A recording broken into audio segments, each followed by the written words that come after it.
jour, si vous, l'un des membres de votre unité, était pris ou tué, l'agence n'ira avoir connaissance de vos activités. Et de haut, Monsieur Hunt, la prochaine fois que vous partirez en vacances, ayez l'obligeance de nous dire où vous allez. Ce message se détruira dans 5 secondes. Si je devais vous dire où je vais, ce ne serait plus des vacances.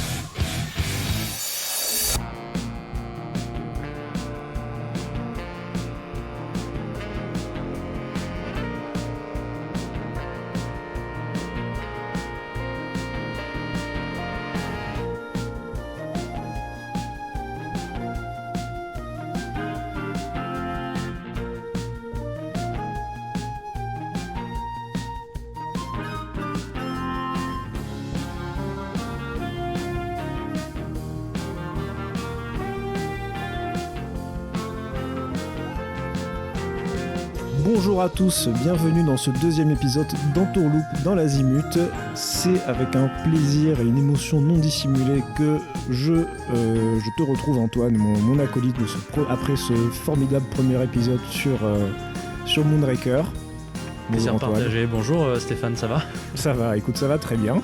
Et je pense qu'on peut dire aujourd'hui que ce deuxième épisode est déjà historique, car c'est notre premier épisode où nous avons un invité, et pas n'importe qui. Nous Exactement. avons Bastien. Bonjour Bastien. Bonjour Stéphane, bonjour Antoine. Présentez-vous. Écoutez, Bastien, comédien, et très heureux d'être ici pour parler d'un film merveilleux. Voilà. Bastien, tu es notre invité car nous avons décidé ensemble avec vous ce soir ou quel que soit le moment de la journée où vous écoutez ce podcast, de parler de Mission Impossible et de pas n'importe lequel. On va vous parler de Mission Impossible 2 et on va vous expliquer très bientôt pourquoi nous avons choisi celui-là. Et voilà, mais est-ce que tout d'abord déjà... Antoine, ça va dernièrement, toi Écoute, impeccable. Hein, la préparation de cette émission nous a permis de revoir plein de Missions Impossibles, plein de films et tout ça. Et oui, aussi, voilà, des jeux aussi qui sont passés un petit peu. Récemment, j'étais pas mal sur Ghost of Tsushima, jeu que tu as fait, je crois, Stéphane. Absolument. Tu l'as fait, Je l'ai fait aussi, merveilleux. Et je suis quasiment vers la fin. Mais j'avais quand même un petit picotement de nouveauté, un petit frisson de la nouveauté m'a appelé.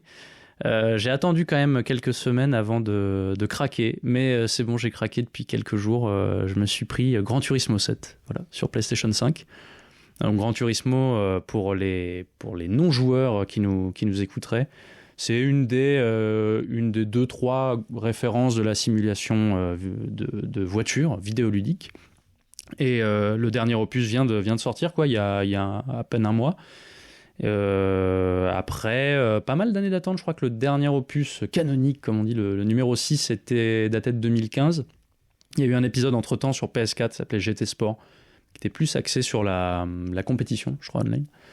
Et là, ça y est, le retour du roi, le fameux, on peut encore lancer les pronostics, les débats, hein, c'est comme pour le foot. Car sa sortie n'est pas sans controverse. Si Exactement, ça a chauffé assez fort sur les réseaux sociaux notamment, parce qu'il y a eu, comme c'est malheureusement des polémiques qu'on voit très fréquemment en ce moment sur les microtransactions, en fait. C'est-à-dire que les créateurs du jeu, Polyphony Digital, donc une société japonaise, puisque Gran Turismo c'est toujours affilié à Sony, ont pas mal changé de vision concernant le jeu.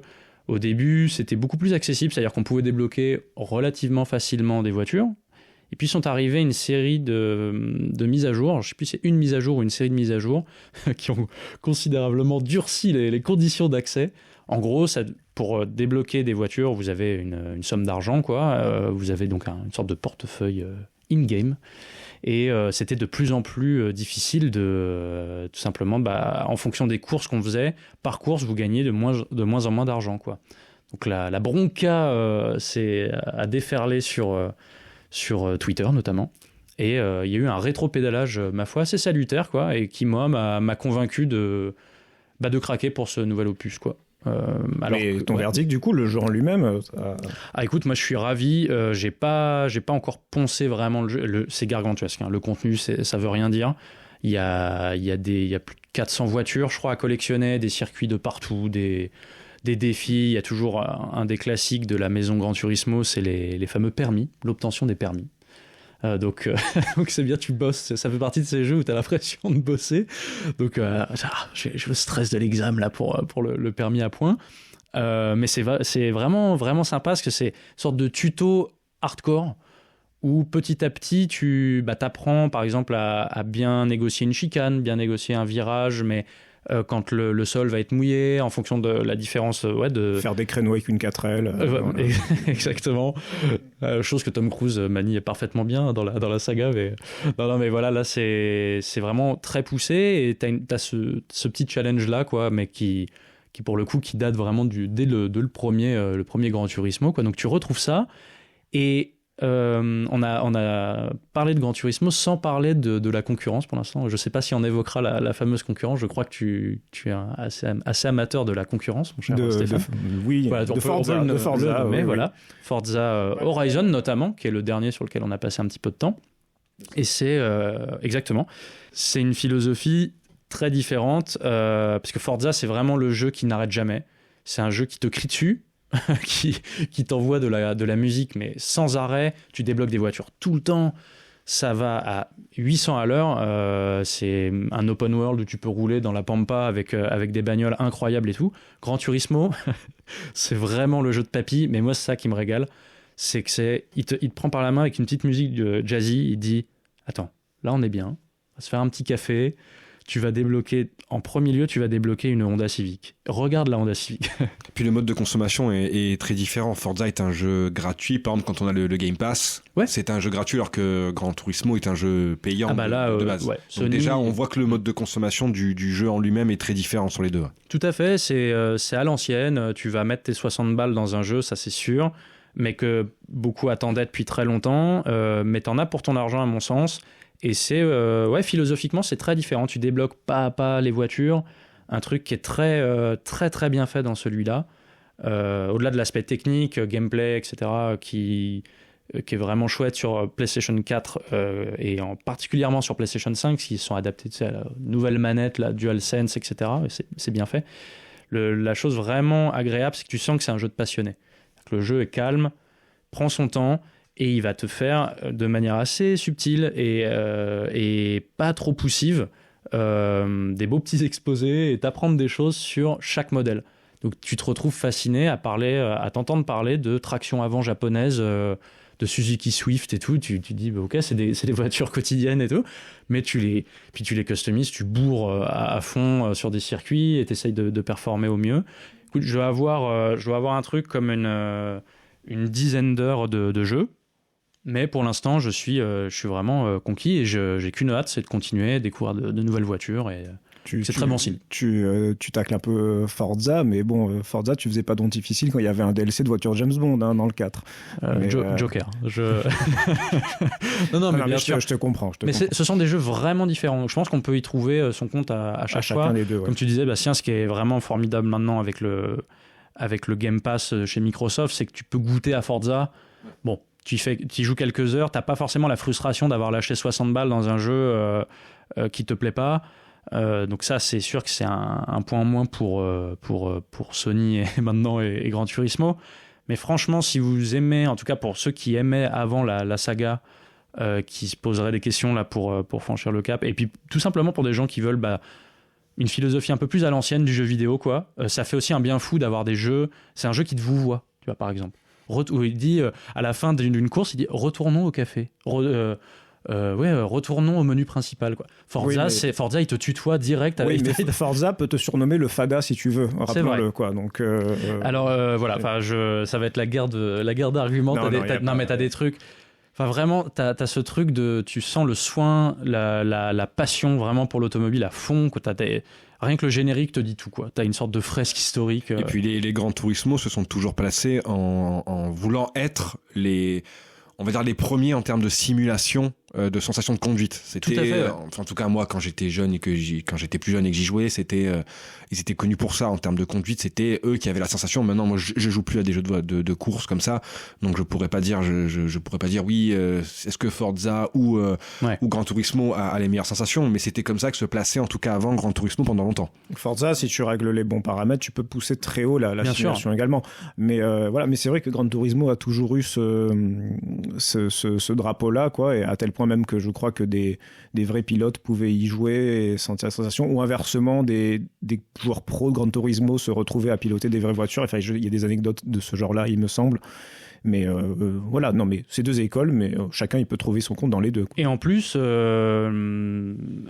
Forza, le Forza dont on parle n'est pas le Forza canonique direct concurrent de Gran Turismo, puisqu'on parle bien de la version Horizon de Forza.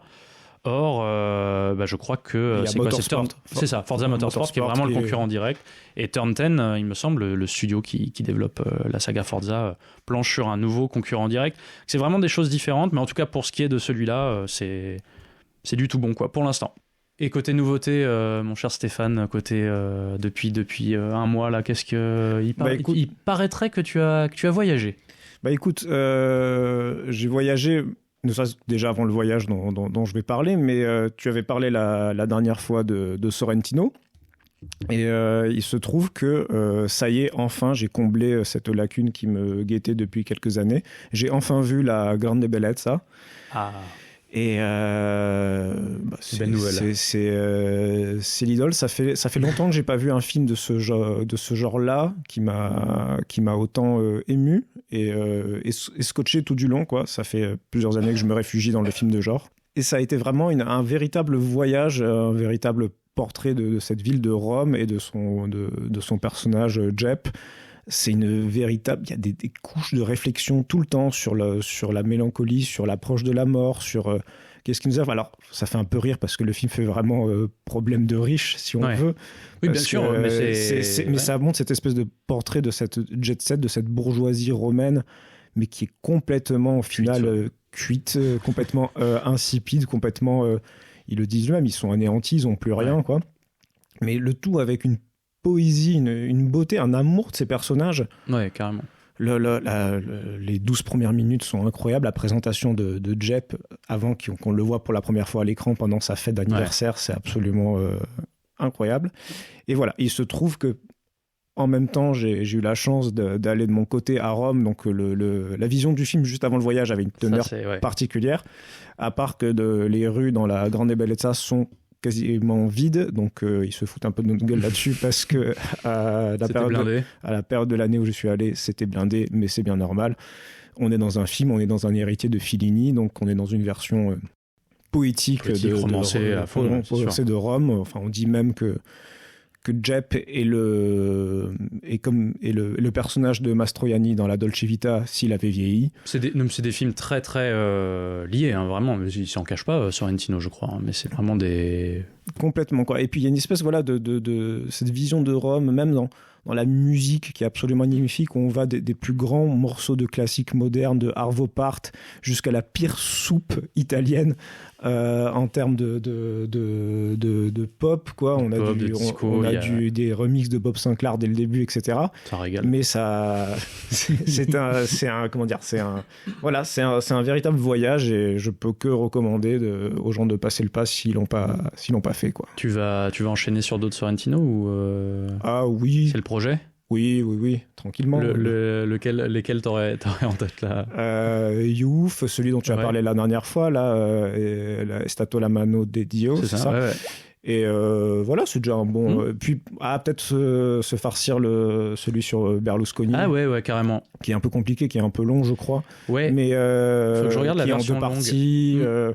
Mais voilà, avec encore... on peut pas parler de Sorrentino comme tu parlais la dernière fois de Tony Cervello qui est voilà, j'allais te demander si tu connaissais déjà cet acteur. De réputation, d'accord. Mais il est... Et ce que tu en avais pensé, c'est incroyable. Hein. Il est exceptionnel. Je sais pas si tu connais cet acteur, Bastien. Non, je connais pas du tout ce cinéma-là. J'avoue... cet acteur, en tout cas, et je crois que ça a été commun avec Stéphane, il y a une vraie révélation, quoi. Moi, je l'avais jamais vu auparavant. Et enfin, il a un charisme incroyable, quoi. Une voix folle. Une bonhomie en même temps. Exact. Quoi. Non, mais complètement. Ouais. Voilà. Non, c'est l'idole. Donc, La Grande Bellezza, La Grande Bellezza, c'était mon grand coup de cœur, mon voyage dans tous ces films un peu. On va pas se mentir, dans tous ces films un peu brutaux qu'on se mate à longueur de journée pour échapper au quotidien. La Grande Bellezza était un véritable voyage, une véritable poésie qui a fait grand bien. Parce que même si le fond du film est mélancolique, on peut pas s'empêcher d'en sortir avec une certaine joie. C'est vrai. C'est pas forcément aussi un film facile, entre guillemets. Je sais pas ce que toi, je vois le film t'as plu directement et ne t'a pas provoqué d'ennui ou quoi. Je sais que la première fois, ça a été vraiment compliqué. Je l'avais vu en salle et je m'étais un peu ennuyé au milieu du film et tout. Et pourtant, je suis sorti en me disant, ce film, j'y repense, quoi, plusieurs jours après. Donc, il s'est passé quelque chose. J'y repense complètement et je sais que je le reverrai. Voilà, exactement. Et tu vas voir, plus tu le visionnes, plus tu l'as vraiment dans la peau. C'est un sentiment que j'ai de moins en moins au cinéma, de me dire... C'est très bon signe. De repenser au film le lendemain et de ne pas avoir oublié 15 minutes après, quoi. Parce que très souvent, on voit des films où on se dit « Ah, c'est très bien » et tout pendant la séance. Complètement. On en ressort et on se rend compte que 2 heures après, on n'y pense plus du tout, on est passé à autre chose. Là, c'est un peu triste. C'est sûr. Et sans transition aucune, à part que c'est aussi du cinéma, je crois que t'as revu un film qui te tient à cœur, Bastien, récemment, non ? Alors, transition, oui, puisque c'est un voyage aussi, mais voyage dans le temps, puisque c'est un film qui a déjà 20 ans, mine de rien, et voyage dans l'espace. Moi, j'ai revu La Guerre des mondes de Spielberg. C'est un film que j'avais vu quand j'étais plus jeune, et qui, dans mon souvenir, avait toujours eu une critique assez dure, pour plusieurs raisons que j'avais jamais trop compris. Donc je me suis rejeté dedans il y a peu et on en parlait nous en amont avant le podcast, et c'est vrai que on a cette sensation avec Spielberg qu'il a atteint un tel niveau qu'on est presque un peu blasé de ce qu'il est capable de faire, et on oublie à quel point c'est une masterclass chaque film, quoi. Le type nous sort des mises en scène incroyables, l'action et l'enchaînement des séquences de ce film, et c'est juste fabuleux. La maîtrise du rythme. Ça, il y a un rythme de dingue. Ouais, c'est vraiment... ça n'arrête pas. En plus, on avait un Tom Cruise dedans qui est, pour moi, incroyable dans ce film, en père de famille complètement à l'ouest, qui ne sait absolument pas communiquer ni avec son ex-femme, ni avec ses enfants. Ouais. Toujours le monde de la famille chez Spielberg. La place des enfants, toujours très importante. Et là, c'est dans ce film-là qu'en fait, au final, que Tom Cruise, que son personnage se découvre en tant que père. Et vraiment, il découvre son identité de père et ce que c'est que d'être père à ce moment-là, quoi. Et donc cette petite histoire dans la grande histoire de l'invasion extraterrestre c'était très fort de mémoire, en effet, que tu vois.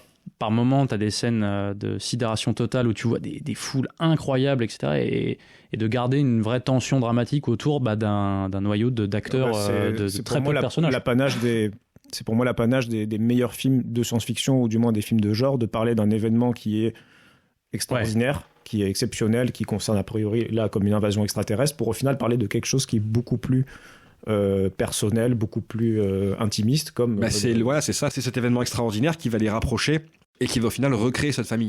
Et moi, c'est ça qui m'a beaucoup touché dans le film, c'est vraiment ce lien père, et il développe beaucoup ça avec sa fille. Il est très en conflit avec son fils, le fils même disparaît au bout de la moitié ou 2/3 du film, parce qu'il veut aller se battre, lui, vraiment, il veut partir arme à la main, aller aider les militaires, bref, pour ceux qui verront le film, ils comprendront pourquoi. Et donc cette relation est vraiment hyper touchante, et je trouvais et moi c'est surtout cet enchaînement de séquences, le rythme, comme il arrive à gérer ça et à nous raconter autant d'histoires, et à voir aussi des petites histoires de chacun dans les différents lieux qu'il traverse. À chaque fois on voit différentes familles, et on arrive à voir à quel point cet événement touche de façon différente à chaque fois la vie des gens, et à quel point ça les aliène, sans mauvais jeu de mots, par moment. Et voilà, moi c'est un film qui du coup au final m'a énormément plu, et je sais pas pourquoi, il y a dans mon souvenir cette espèce d'ombre qui plane autour de ce film, comme si c'était un peu un mauvais Spielberg. Il avait mauvaise presse. Ah ouais, vraiment globalement. Ouais. Après, est-ce que ça pourrait peut-être jouer le fait que C'est sur ce film que Spielberg et Tom Cruise se sont un peu brouillés parce que Tom Cruise en a peut-être un peu profité pour faire du prosélytisme de la scientologie pendant la promo du film. Est-ce que c'est ça? Peut-être, j'en sais rien. Peut-être, puis c'est un film qui est adapté d'un bouquin qui avait déjà été adapté en film avant. Donc est-ce que aussi ça a été jugé par rapport à l'ancienne adaptation, dans le sens où peut-être ça n'apportait pas grand-chose si c'était une nouvelle technologie à la première adaptation, que je n'ai absolument pas vu. Il faudrait revoir les critiques. Il y avait, en tout cas... Et c'est peut-être d'un point positif et négatif, il y avait tout un lien avec le 11 septembre aussi. Parce que tu disais 2001, mais je sais pas pourquoi de tête, pour moi c'était un petit peu après. Et justement, Spielberg en avait fait, tu vois, avait pris cette histoire pour parler en fait du 11 septembre en fait. Et du traumatisme, etc. Et donc tu avais ces séquences de massacres. Où t'as mais qui partait en fumée de cendres un peu, tu sais, qui rappelait vraiment les images qu'on avait pu voir au JT, etc. quoi. Truc assez traumatisant, et en même temps il n'y avait pas une goutte de sang, quoi.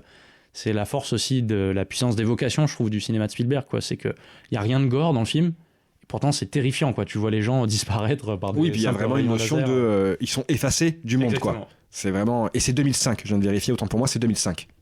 Ce que je me suis dit, oui, parce que là, le vif du sujet dont on va aborder, c'était de 2000, et je me souviens que les films ne sont pas chevauchés aussi vite. Mais en tout cas, ça rappelle, c'est ce que tu disais au tout début de ton intervention, sur déjà de se repencher vraiment avec précaution sur la filmo de Spielberg, pour se rendre compte vraiment que même un Spielberg mineur peut être et souvent un chef-d'œuvre, et de voir aussi qu'en 2 films, si je dis pas de bêtises, Spielberg, Tom Cruise, ça a donné 2 très grands films de SF quand même. Parce que Minority Report avant est fantastique, Minority Report, extraordinaire. Et c'est vrai qu'il y a eu cette brouille. Alors moi j'ai pas tous les détails, etc. Mais apparemment voilà, Spielberg on lui en voulait beaucoup en effet de s'être servi de la promotion de La Guerre des Mondes pour faire la promotion de la scientologie. Mais on n'imagine même pas ce que les deux auraient pu faire après, quoi. Ils travailleraient peut-être encore ensemble, et ça serait hallucinant, quoi. Et puis c'est ça qui est étonnant chez Spielberg, je trouve, c'est cette capacité à toucher à tous les types de films, et à quel point La Guerre des Mondes et Minority Report n'ont absolument aucun rapport. Bien sûr. Et à quel point ils sont excellents chacun dans leur domaine. Minority Report, je trouve, a amené tellement de choses dans la science-fiction et dans une vision futuriste d'un film policier qui est absolument extraordinaire, je trouve. Il ressemble à aucun autre film dans ce style-là. Mais c'est vrai que dans les deux, en revanche, tu as toujours ces sortes de thématiques qui ont l'air de travailler Spielberg au corps, la paternité, ce que c'est que d'être un bon père. Alors Minority Report, ça c'est foudroyant, quoi. Puis lui, c'est le père adoptif aussi. Enfin, il y a la notion de père. Donc c'est vraiment toujours une notion de paternité, de transmission. Exactement. Et 2 rôles de Tom Cruise très très différents, quoi. Vraiment. 2 super films. Et ça tombe bien là justement qu'on parle très bien de Tom Cruise, car ça nous permet de faire une magnifique transition tout à fait naturelle avec le sujet de cette émission, à savoir Mission Impossible 2. Alors étonnante, de quoi est-ce que vous voulez me parler? De plus de choses que je ne croyais. Vous allez vite en besogne. Alors on attend sagement. Qui a envie d'être sage? Mission Impossible 2, justement. Pourquoi on a décidé de vous en parler? C'est tout simplement, on va dire que c'est parti d'une discussion tout à fait informelle un soir sur la saga qu'on aime beaucoup, vraiment. Et voilà, et puis est venu à un moment la traditionnel truc, voilà, puis celui-là il est super, puis celui-là il est incroyable, cette scène de poursuite ici, ouais. Et puis l'un de nous, vous allez très bien bientôt comprendre qui a dit, et puis le 2 il est incroyable, c'est mon préféré. Et il s'en est trouvé que l'autre a dit « Ah non, c'est le pire ». Et voilà, donc on s'est posé la question, je pense qu'il fallait... La Guerre des Mondes. Il fallait parler de ça, quoi. Il fallait parler de ça, il fallait faire... voilà, Mission Impossible 2, on va le voir, c'est un peu quand même le vilain petit canard de la saga, très clairement. Et il faut savoir, voilà, faut-il sauver Mission Impossible 2 ?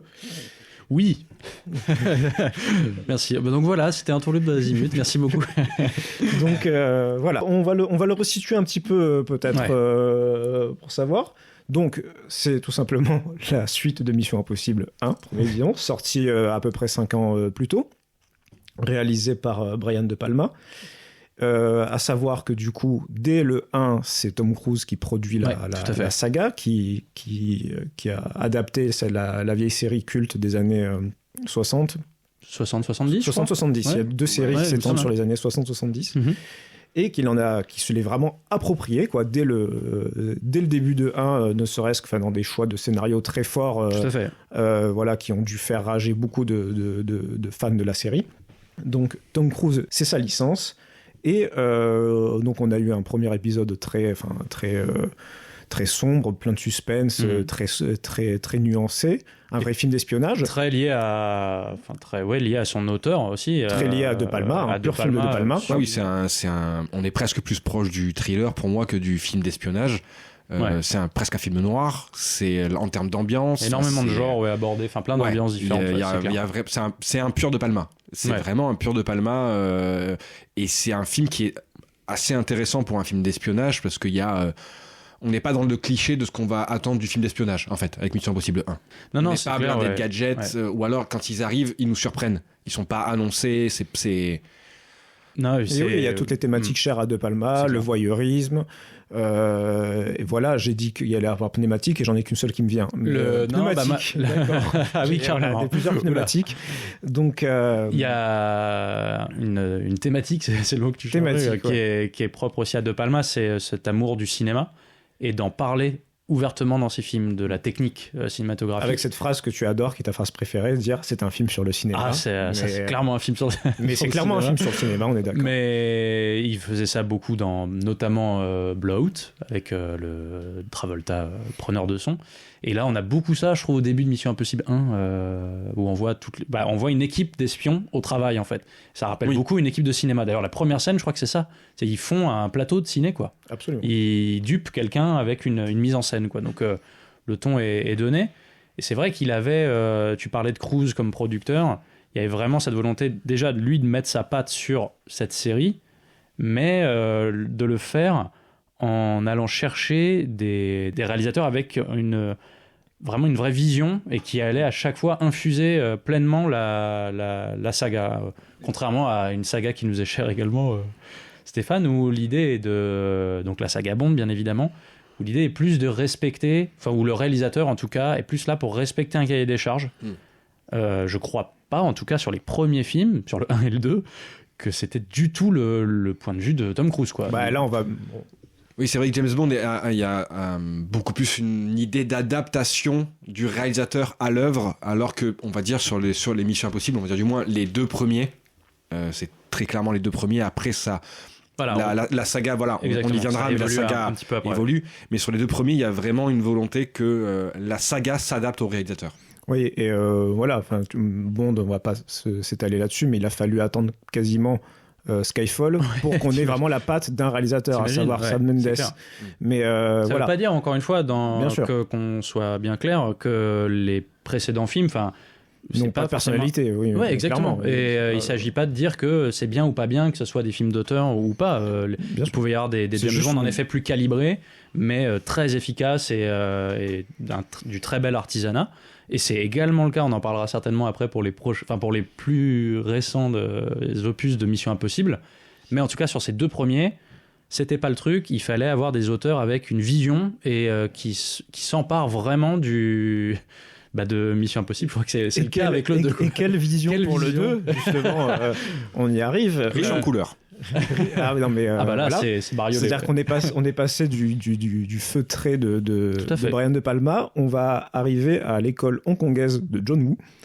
Donc John Woo, à ce moment-là, ça fait une petite dizaine d'années qu'il est établi aux États-Unis, qu'on se l'arrache aux États-Unis, il a fait un de ses plus grands succès, peut-être son plus grand succès, quelques années auparavant avec Volte-Face. Tout à fait. Son premier... son gros film américain, le film le plus connu probablement du point de vue international. Ce que j'allais dire, pour nous, du moins européens, c'est peut-être l'un des plus connus. Donc là, on approche de l'an 2000, et vraiment, le fait que Mission Impossible 2 sorte en an 2000, déjà, ça va raconter quelque chose, parce qu'il y a, je pense, une véritable volonté de vouloir, une volonté symbolique, vraiment, d'arriver dans le deuxième millénaire. 3e millénaire, pardon. Il voulait à tout prix marquer le coup en faisant un grand film d'action, donc rien de mieux à cette époque d'avoir John Woo aux manettes. Et alors, voilà, oui, tu disais à la base que ça devait être Oliver Stone. Oui, pour avoir, alors de ce qu'on peut lire, avoir une vision un peu plus sérieuse de la chose, du monde de l'espionnage, peut-être parler, enfin, avoir un point de vue, encore une fois, d'auteur sur comment Oliver Stone aurait pu s'emparer de la saga Mission Impossible pour parler certainement des États-Unis, de la paranoïa. Enfin, c'est des ça aurait sujets été beaucoup plus politique, oui, effectivement. Ouais, ça, c'est sûr.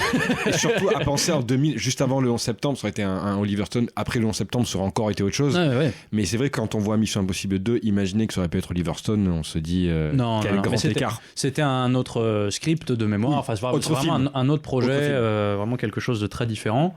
On peut pas nier, en tout cas, une fois que John Woo a été choisi pour les raisons que tu as très bien citées, on peut pas nier que voilà, il n'y a pas eu tromperie sur la marchandise. Il a délivré.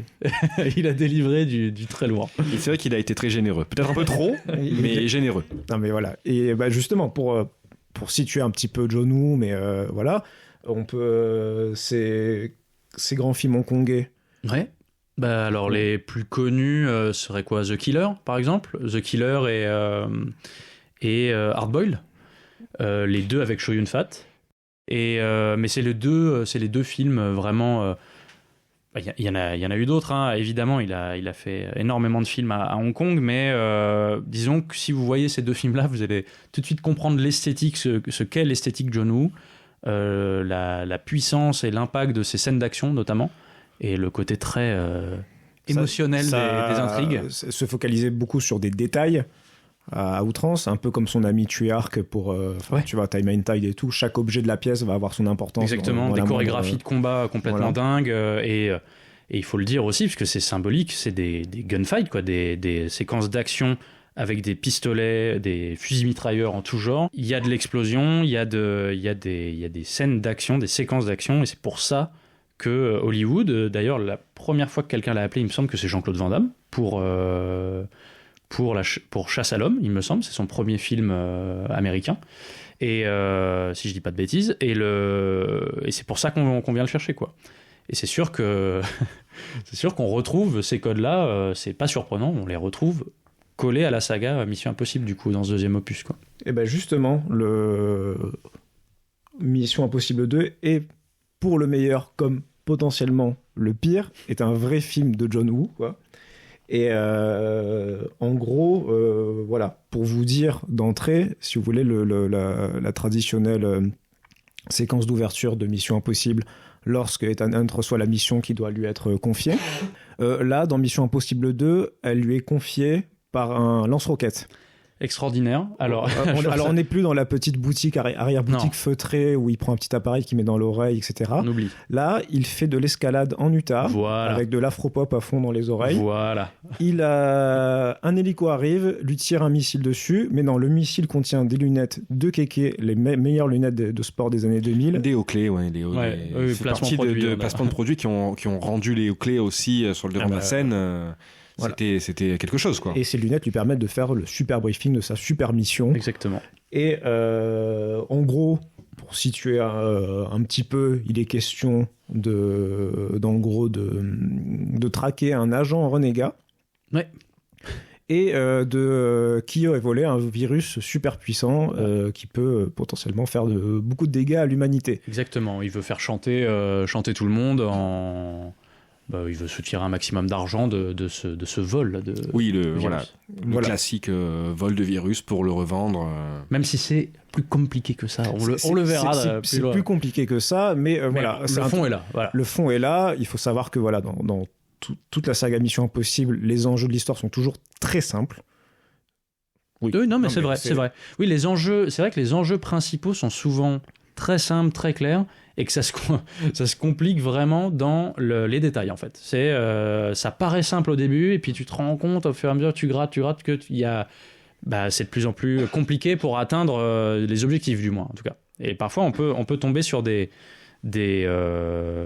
intrigues tarabiscoté, quoi. Ça, c'est sûr. Oui, voilà, mais ça va toujours partir à la base d'une tête nucléaire volée, d'un poison, d'un virus extrêmement puissant, le classique, la liste des agents infiltrés de par le monde qui a fuité, etc., etc. Ce qui importe à Mission Impossible, c'est le rythme, c'est comment tout ça s'imbrique. Il y a vraiment les squelettes sont toujours faits, le squelette d'un Mission Impossible est toujours fait à partir de scènes d'action ou de suspense clés. Et ils vont simplement raccrocher les bouts entre eux. Et ça, c'est sûr que sur celui-là, ça va rappeler des choses à certains spectateurs, parce que on a parlé de Volte-Face, on va y revenir aussi tout au long de ce podcast, je pense, parce que les points communs avec Volte-Face sont nombreux. Certains ont mentionné, alors moi c'est pas un Hitchcock que j'ai vu, mais c'est l'intrigue des enchaînés d'Hitchcock. Où il est aussi question de recruter quelqu'un pour qu'elle fasse chanter, je crois, le grand méchant. Ça, c'est quelque chose qu'on retrouve directement dans l'intrigue de Mission Impossible 2. Un film qui date de 1947, rappelons-le, c'est quand même émouvant de voir la filiation, exactement, avec un traitement somme toute assez différent. Oui. Mais voilà, et d'ailleurs je crois que c'est le personnage de Luther qui revient aussi, qui est un personnage phare de la saga Mission Impossible, qui dit à un moment ils font un truc qui normalement ne doit pas être fait au cinéma, à savoir ils font un résumé de l'intrigue, quoi. Ils se posent, alors Ethan, on est donc d'accord que le méchant il a fait ça et qu'il a fait ça et qu'il a fait ça. Oui, c'est ça, mais c'est aussi simple que ça? Bah pourquoi pas. Il lui répond littéralement ça. J'adore, c'est vraiment là le film ne prend pas de gants, il y va, il assume complètement. Ouais, l'intrigue, elle est simple. Mais derrière, t'inquiète. Chose dont ils se sont même pas encombrés dans le 6, dans le dernier en date. Il y avait pas d'intrigue à la base. Dans Fallout où dès le début, il y a vraiment le briefing éclaté vraiment sur la rétine du spectateur. Ethan Hunt, on a volé de l'uranium, franchement, faut le retrouver, quoi. Ça va plus, quoi. C'est fou, ouais. C'est sûr que c'est pas, on va pas voir Mission Impossible pour ça, c'est clair. On y va pour d'autres choses. Non, on va voilà pour la richesse de ces scènes d'action, l'efficacité, le rythme, voilà. C'est clair. Et on va voir qu'en soi, il y a plus d'histoire qui est racontée dans une scène d'action de Mission Impossible que dans tout le film en entier, en fait. C'est les enjeux qui vont compter de comment cette scène se déroule. Quel artifice utilisent les personnages, etc., etc. C'est ça qui va vraiment nous importer, en tout cas dans un Mission Impossible, et je pense, y compris le 2. Qu'est-ce qui nous titille dans celui-là? C'est que, tu l'as commencé à le dire, Bastien, tout à l'heure, c'est que c'est un film où, disons, trop est un des mots qui le qualifie le plus. Trop, c'est trop. Alors... Du coup, en les ayant, moi, c'est un film que j'ai vu quand j'étais assez jeune et j'en avais un très mauvais souvenir. C'était un film qui m'avait déplu pour plein de petits détails. Et du coup, en les revoyant tous à la suite, je me suis enchaîné les 6 en préparation. Et déjà, il y a une telle différence entre le 1 et le 2 en termes de tu peux le dire, de lumière, de colométrie, d'image, de coupe de cheveux. Ah oui, ça on va en parler, mais pour le meilleur, la coupe de cheveux. Mais rien que, justement, on en parlait, la scène où on découvre le vrai Ethan Hunt quand il fait de l'escalade, parce qu'on le voit déjà avant, mais en fait, on se rend compte que c'était un imposteur, mais... la première fois qu'on découvre vraiment Ethan Hunt dans le film, dans la scène d'escalade du coup, le personnage est vraiment montré d'une façon excessivement différente par rapport à ce qu'il est dans Mission Impossible 1. Mission Impossible 1, c'est un très bon espion, mais ça reste un espion. C'est quelqu'un qui vit dans l'ombre, c'est quelqu'un qui est discret, qu'on voit très souvent se déplacer la nuit. Il n'est pas présenté du tout comme un casse-cou, si ce n'est face au danger où il prend tous les risques pour accomplir sa mission. Mais il va pas créer le danger pour créer le danger ou le rechercher. C'est ça. Ce qui est très différent avec alors le 2. Que voilà, Mission Impossible 2, on nous présente un personnage qui est excessivement différent et qui fait de l'escalade sans corde, sans aucune protection. Qui saute de falaise en falaise. Enfin, il se rit du danger, comme c'est ça.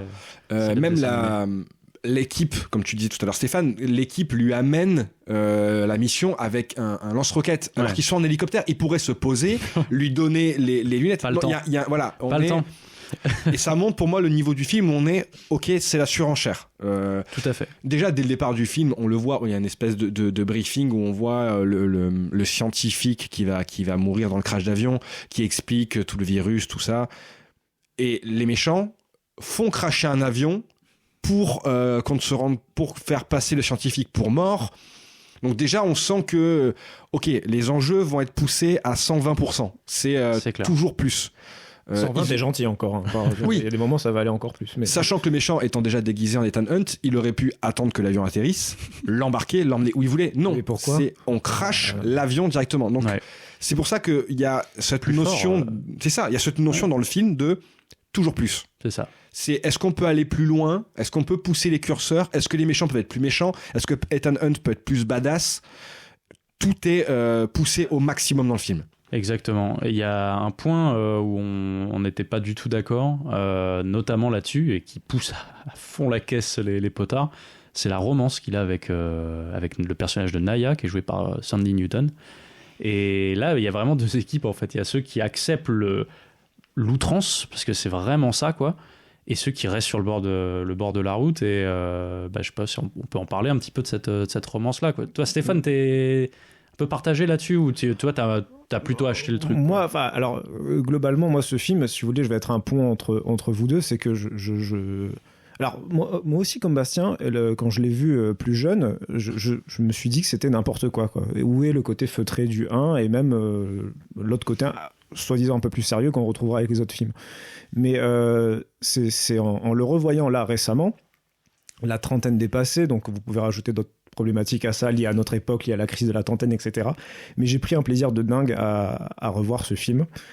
On va en reparler après, peut-être parce qu'il a justement une patte à lui, peut-être parce qu'il il a quelque chose de singulier, même si ça en fait des kilos à chaque scène, et ne serait-ce que dans la rencontre justement entre Ethan Hunt et Naya. Alors déjà, le film est en permanence, il y a en tension sexuelle. Bien sûr. Ouais. Que ce soit entre deux, mais même entre tous les personnages, ils sont ultra intenses dans chaque regard, dans chaque mouvement de caméra, même quand Ambrose le méchant attrape l'écharpe de Naya, ça en fait des kilos. Ouais. On est au bord de la telenovela. Mais, bien sûr. Mais voilà, et ne serait-ce que la rencontre justement entre les deux. Incroyable. En Espagne, à Séville. Lourd d'Espagne.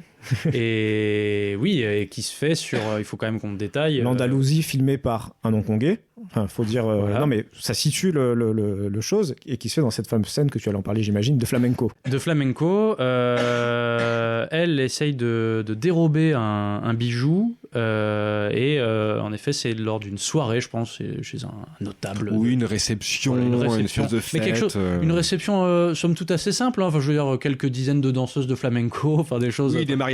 Un brasier énorme. Oui, quelque chose de discret, voilà. Voilà, très simple. Et du coup, John Woo se dit, face à cette épure, autant y aller, quoi. On y va. Très James Bond comme réception. Très James Bond comme soirée. Alors, on y reviendra, mais c'est vrai que et c'est peut-être pour ça, moi, que je l'aime autant. Ce deuxième opus, c'est un James Bond, quoi. Non, mais c'est surtout cette volonté de prendre une espèce d'un truc très traditionnel d'un pays. Ouais. Et de faire un truc qui se passe autour dans l'ombre. Très clichésque, mais oui. Oui, voilà. Et c'est vrai que leur rencontre est, il faut le dire tout de suite, leur coup de foudre, parce que c'est ce qu'on essaye de nous faire passer quand même, et pousse les potards, mais à fond la caisse. T'as un ralenti complètement dingue. Je crois qu'il y a une colombe d'ailleurs qui passe à ce moment-là déjà aussi. À ce moment-là je crois qu'il y a des colombes. Oui, il y a déjà une colombe. Les colombes, on n'a pas précisé, mais c'est une des marques de fabrique de John Woo. Il y en a partout, dans quasiment tous ses films, au ralenti très souvent. Voilà, c'est assez pompier, quoi. C'est pour vous montrer un peu et puis là, c'est l'animal totem de Tom Cruise dans le film. Elle apparaît toujours quand il va apparaître. Il y a un vrai lien entre la colombe et Tom Cruise. Et il y a symbolise somme toute assez léger, en fait. La colombe blanche, bien sûr, c'est feutré, quoi. Exactement. Et tout ça sur fond de gros flamenco orchestré par quelqu'un aussi qui aime la subtilité, à savoir Hans Zimmer, on en reparlera peut-être tout à l'heure, mais donc qui nous donne une scène. C'est assez atypique le flamenco, non oui, malheureusement, il n'y a pas trop de flamenco dans James Bond, quoi. Et là, je suis content d'avoir une scène de flamenco. J'étais tout content. Justement, je vais peut-être faire mon bonnet d'écolier. Je me suis posé la question du pourquoi cette telle mise en valeur du flamenco dans cette scène, et je me suis dit, mais Alors déjà, je ne connais rien en flamenco et je pense que c'est tout un univers qui a l'air incroyable avec ses codes, son histoire, sa dimension sociale. Là, on parle d'une scène qui dure 5 minutes, mais c'est vrai que ça nous a assez fasciné pour y aller. Et je me suis penché sur la question et j'ai découvert une définition du flamenco donnée par Jean-Marie Lemogodoc et Francisco Moyano dans un ouvrage astucieusement appelé Le Flamenco, aux éditions PUF. Et ils décrivent le flamenco comme étant hétérogène par ses origines, son développement et ses finalités. Le flamenco possède une dimension à la fois individuelle et collective.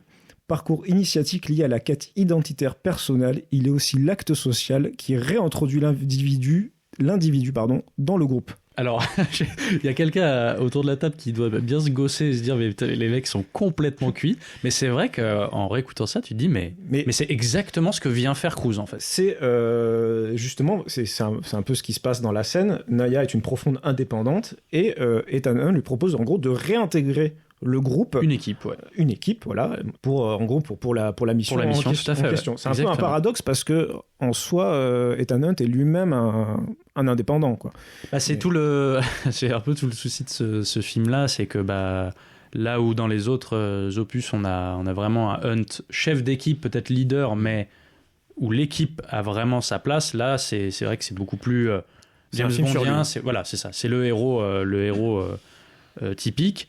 Et je suis pas sûr que ton argument est plus à Bastien, quoi. Là, tu n'achètes pas la scène du flamenco avec cet argument de ce rapport entre individuel et collectif. Alors, pourquoi pas Ouais, ça veut dire non, quoi. Ok.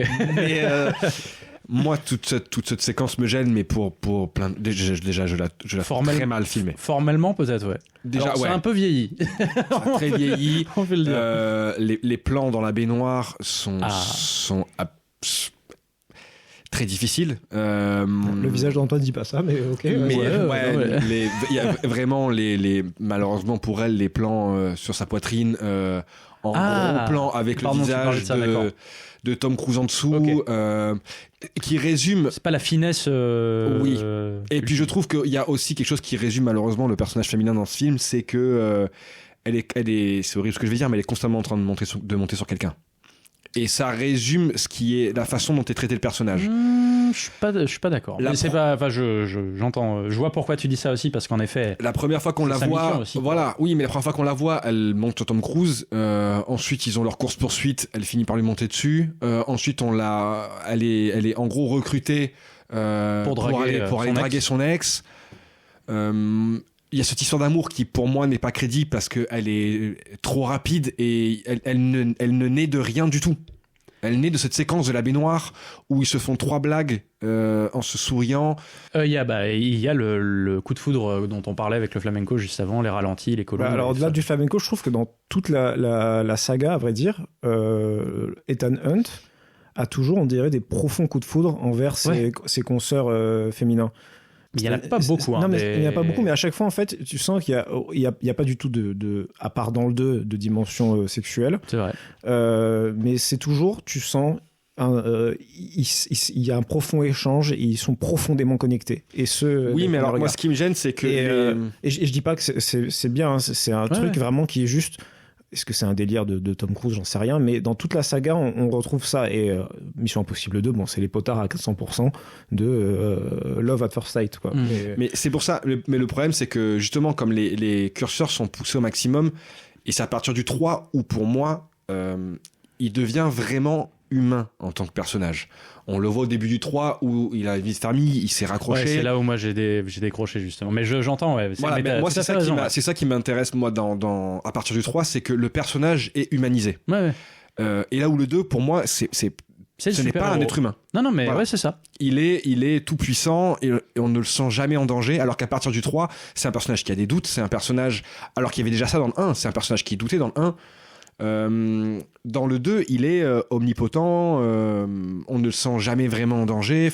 Et du coup, et même elle n'est pas vraiment, leur relation du coup n'est pas réaliste. On s'entend, ça reste un film, oui. Mais elle naît de choses qui sont tellement grossières que toute cette course-poursuite qui a déjà cette course. Je tiens à préciser que c'est le flamenco qui se poursuit en voiture après. Voiture avec le lendemain matin, quoi. Avec une Porsche et une Audi où carrément ils dansent en voiture ensemble. Oui, enfin, alors ça, pour moi c'est un peu tiré par les cheveux, mais j'ai envie de dire, déjà ça n'a. En tout cas, c'est les mêmes musiques et tout, c'est vrai. Ouais. Et puis déjà, en termes de montage, je comprends.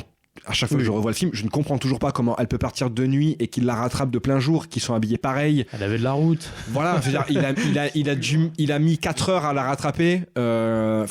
Toute cette séquence, ils essayent de se tuer sur la route pour finir et presque faire l'amour dans la voiture, à côté du vide. Bon. Voilà, c'est ça, moi, c'est ça. Non, mais t'as très bien résumé le truc. Tous ces détails. Et Antoine dit, bah oui, d'où le problème alors. C'est ça. Je trouve ça cool, mais tous ces potards-là qui ne me touchent pas. Je comprends parfait mais le truc, en fait, en revoyant c'est un film que je revois très souvent aussi, il faut quand même le dire, parce que c'est vraiment des films qui a marqué mon enfance et vraiment du plaisir de blockbuster et tout. Mais on parle là d'histoire d'amour. C'est sûr que le film essaye de te vendre ça et qu'on n'y croit pas, évidemment. En revanche, il y a un truc qu'il vend avec cette histoire d'amour, et là, pour le coup, moi, que j'achète mais complètement, c'est le côté passionnel, en fait. Et c'est ce truc, et c'est lié à l'indépendance de Naya. C'est là où je suis pas d'accord avec le fait que tu dis, en gros, elle monte sur des gens, et en gros, elle fait bien ce qu'on lui dira de faire, et tout ça. Je trouve pas. Moi, ce qui me plaît dans ce film, c'est à la manière des Bond girls aussi qui me plaisent le plus dans l'histoire de la saga Bond. C'est celles qui se disent, mais parce qu'on parle souvent de sexualité dans Bond et de fait que ça soit très toxique, etc. Mais on oublie de dire que par moment, et fort heureusement, c'est parfaitement consenti, et il y a un truc vraiment d'hédonisme presque, quoi. Et il y a cette scène justement où on imagine qu'ils font l'amour au bord du vide dans la voiture, etc. Où c'est elle qui lui dit, mais qui a envie d'être sage, etc. Enfin, et moi, je la trouve indépendante en ce sens, quoi. On sait que plus tard dans le film, elle va complètement rebattre les cartes de l'intrigue, elle va prendre en main le truc, je crois qu'à un moment même, ce qui est très rare dans des films comme ça, hollywoodiens, elle lui dit, ah non, mais moi je pensais que notre relation avait un petit peu évolué. Bon, c'est sûr que c'est très bizarre, hein, c'était 2 jours avant, quoi. Mais que ce n'était plus que physique. Genre, elle parle de ça, elle parle du fait que, en fait, on sait plus physiquement, quoi. Et je trouve que le film arrive trop bien à faire ça, c'est-à-dire que, c'est 2 personnes à leur sommet de beauté. Là, on va en parler aussi. C'est-à-dire que t'as des plans tellement, mais grotesques, je peux comprendre par moments, on trouve ça grotesque, mais les plans sur Tom Cruise au ralenti avec les cheveux mi-longs et tout, tu sens qu'ils ont voulu en faire un demi-dieu, quoi. Et elle, pareil, elle est d'une beauté hallucinante, quoi. Et tu vois, t'as vraiment ce truc charnel d'espèce de pulsion. Oui, c'est pas fin, on est d'accord. Mais où moi, j'achète et je trouve ça fun. Et je me dis, mais voilà, ils sont à Séville, il y a du flamenco, c'est la passion. On y va, allez, on prend la grosse voiture, on fait. Ça, énorme aussi, cette scène de bagnole, qui quand même, à la base, dans le script, était, et c'est John Woo qui en parle dans le making-of, c'était une scène de discussion. Il essayait de la convaincre de rejoindre l'équipe, mais dans une pièce tout à fait banale. Et John Woo, à la lecture, se dit, mais comment on peut en faire quelque chose de plus percutant ? On a qu'à faire une course-poursuite en bagnole. Moi, je trouve ça tellement débile, mais ça marche, quoi. Enfin, je sais pas, je l'achète complet, quoi. Petit aparté, je permets, on voit une Renault 5 pendant la poursuite. Bien sûr, je tiens à préciser ça, c'est tout, quoi, là. Mais vas-y, Bastien. Je voulais revenir à ce que tu disais par rapport au fait de son indépendance. J'entends ce que tu veux dire, mais pour moi, ce qui me gêne, c'est qu'elle est qualifiée que par sa sexualité. C'est-à-dire que, oui, elle est maître de celle-ci, mais le personnage n'est que dans un rapport charnel avec tous les autres personnages qu'elle rencontre. Alors que, par exemple, quand tu vois Rebecca Ferguson, qui devient une des personnages récurrentes dans les autres... c'est pas une agent secret, Naya. C'est une voleuse. C'est une voleuse. Mais il y a des moments où... Non, mais... Oui, ok. Tu vois l'idée, quoi. C'est tout ça pour dire que c'est normal, entre guillemets, qu'elle bute pas des gars, qu'elle fasse des roulades, des pirouettes et tout. Non, je suis d'accord, mais elle est pas utilisée parce qu'elle a des connaissances dans un domaine parce que en termes de voleuse, c'est juste. Ils disent qu'elle est voleuse, mais en vrai, ils se servent juste d'elle parce que c'est son ex. Elle lui pique des trucs, et elle est assez dissimulatrice dans le sens où elle arrive quand même à les duper. Une fois, elle fait un pickpocket, et quand elle remet ce qu'elle a volé, elle se trompe de poche. Oui, c'est vrai. Oui, mais c'est de l'action. Faute grave. Pour quelqu'un qui est censé être de son niveau. Bon, ça, après, à la limite, péripétie du film, c'est pour que lui le méchant se rende compte D'ailleurs, D'ailleurs, c'est un élément qui va plutôt dans ton sens, c'est qu'a priori, Sandy Newton, l'actrice qui joue Naya, est d'accord avec toi, puisqu'elle a pas un très très bon souvenir apparemment du C'était du compliqué film, pour elle, ouais. où il y avait beaucoup de tension, de pression sur le tournage, et qu'elle avait vraiment l'impression par moment qu'on lui demandait de jouer la potiche. Dès qu'elle voulait faire un truc un peu différent, on essayait de la recadrer là-dedans, mais en fait, je trouve pas que, si tu veux, Hunt ait non plus on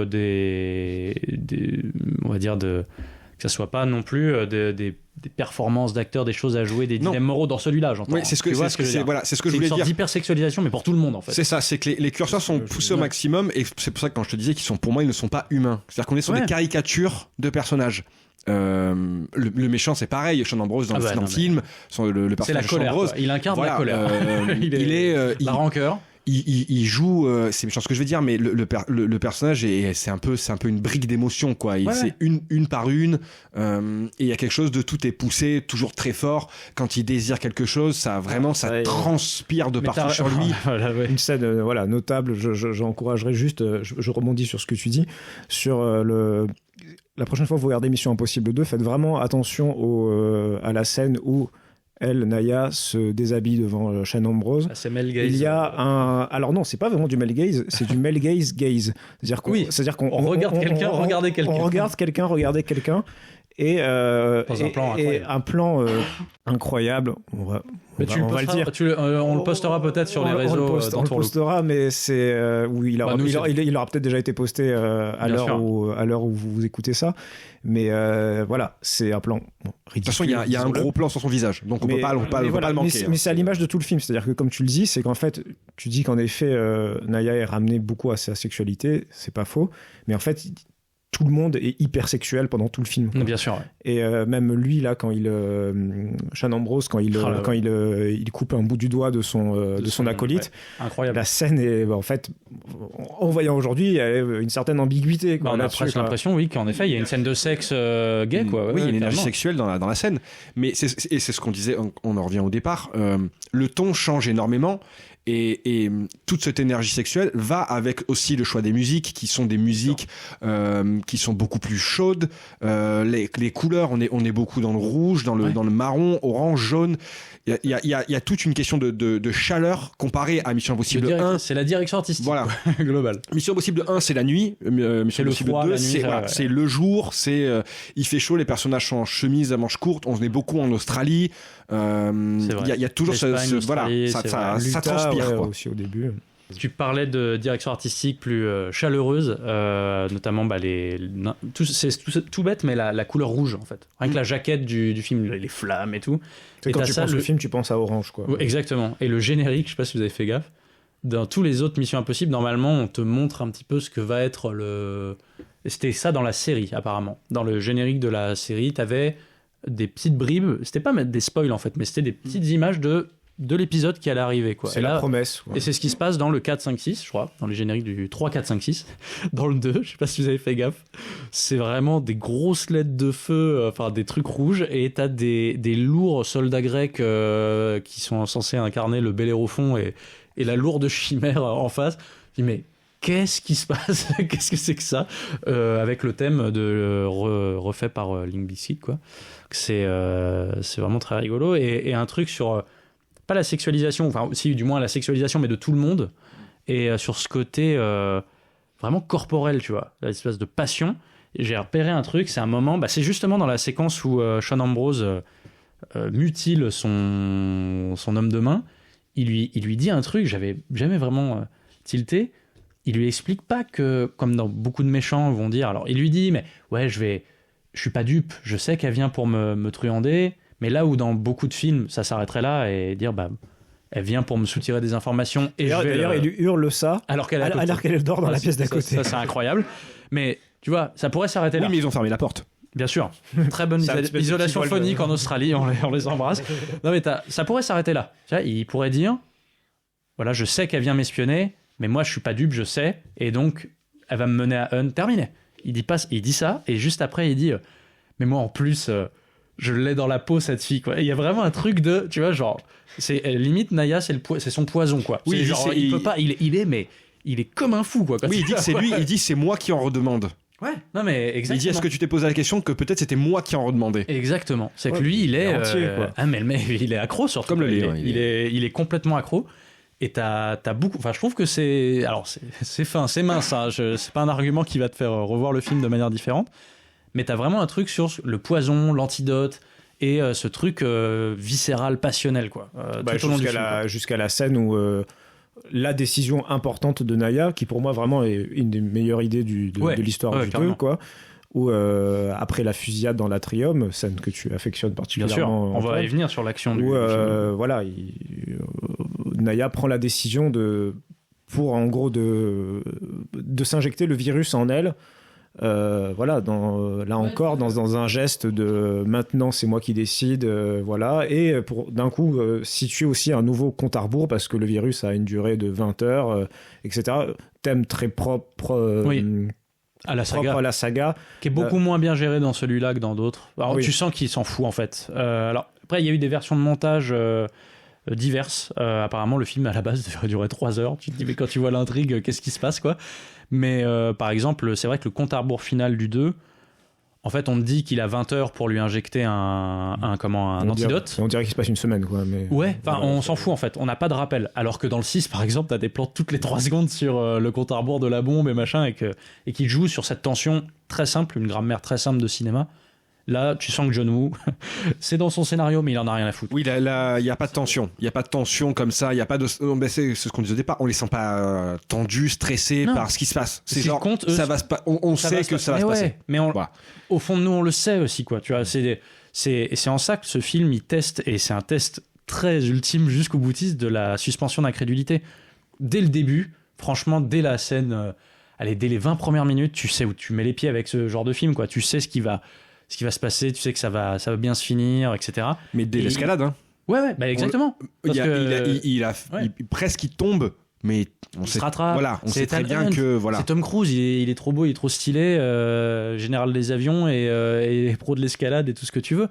Et en fait, moi en tout cas, j'accepte le truc en me disant, ok, ça va être, on pose le cerveau, mais on y va. Et je pense que le projet de John Woo, et on revient à ce qu'on disait en préambule, c'est il a été appelé pour que ça bourre, quoi, qu'il y ait de l'action, mais à donfler banane, quoi. Et il y a toute une mise en place, mais passé à un certain moment, on peut dire que quand même, je crois que c'est après l'Atrium, quoi, en gros, la séquence un peu centrale du vol de la chimère, où là ça part en vrille. Avant, c'est plutôt sage. Parce que pour la première heure du film, le film est, je pèse mes mots, sage.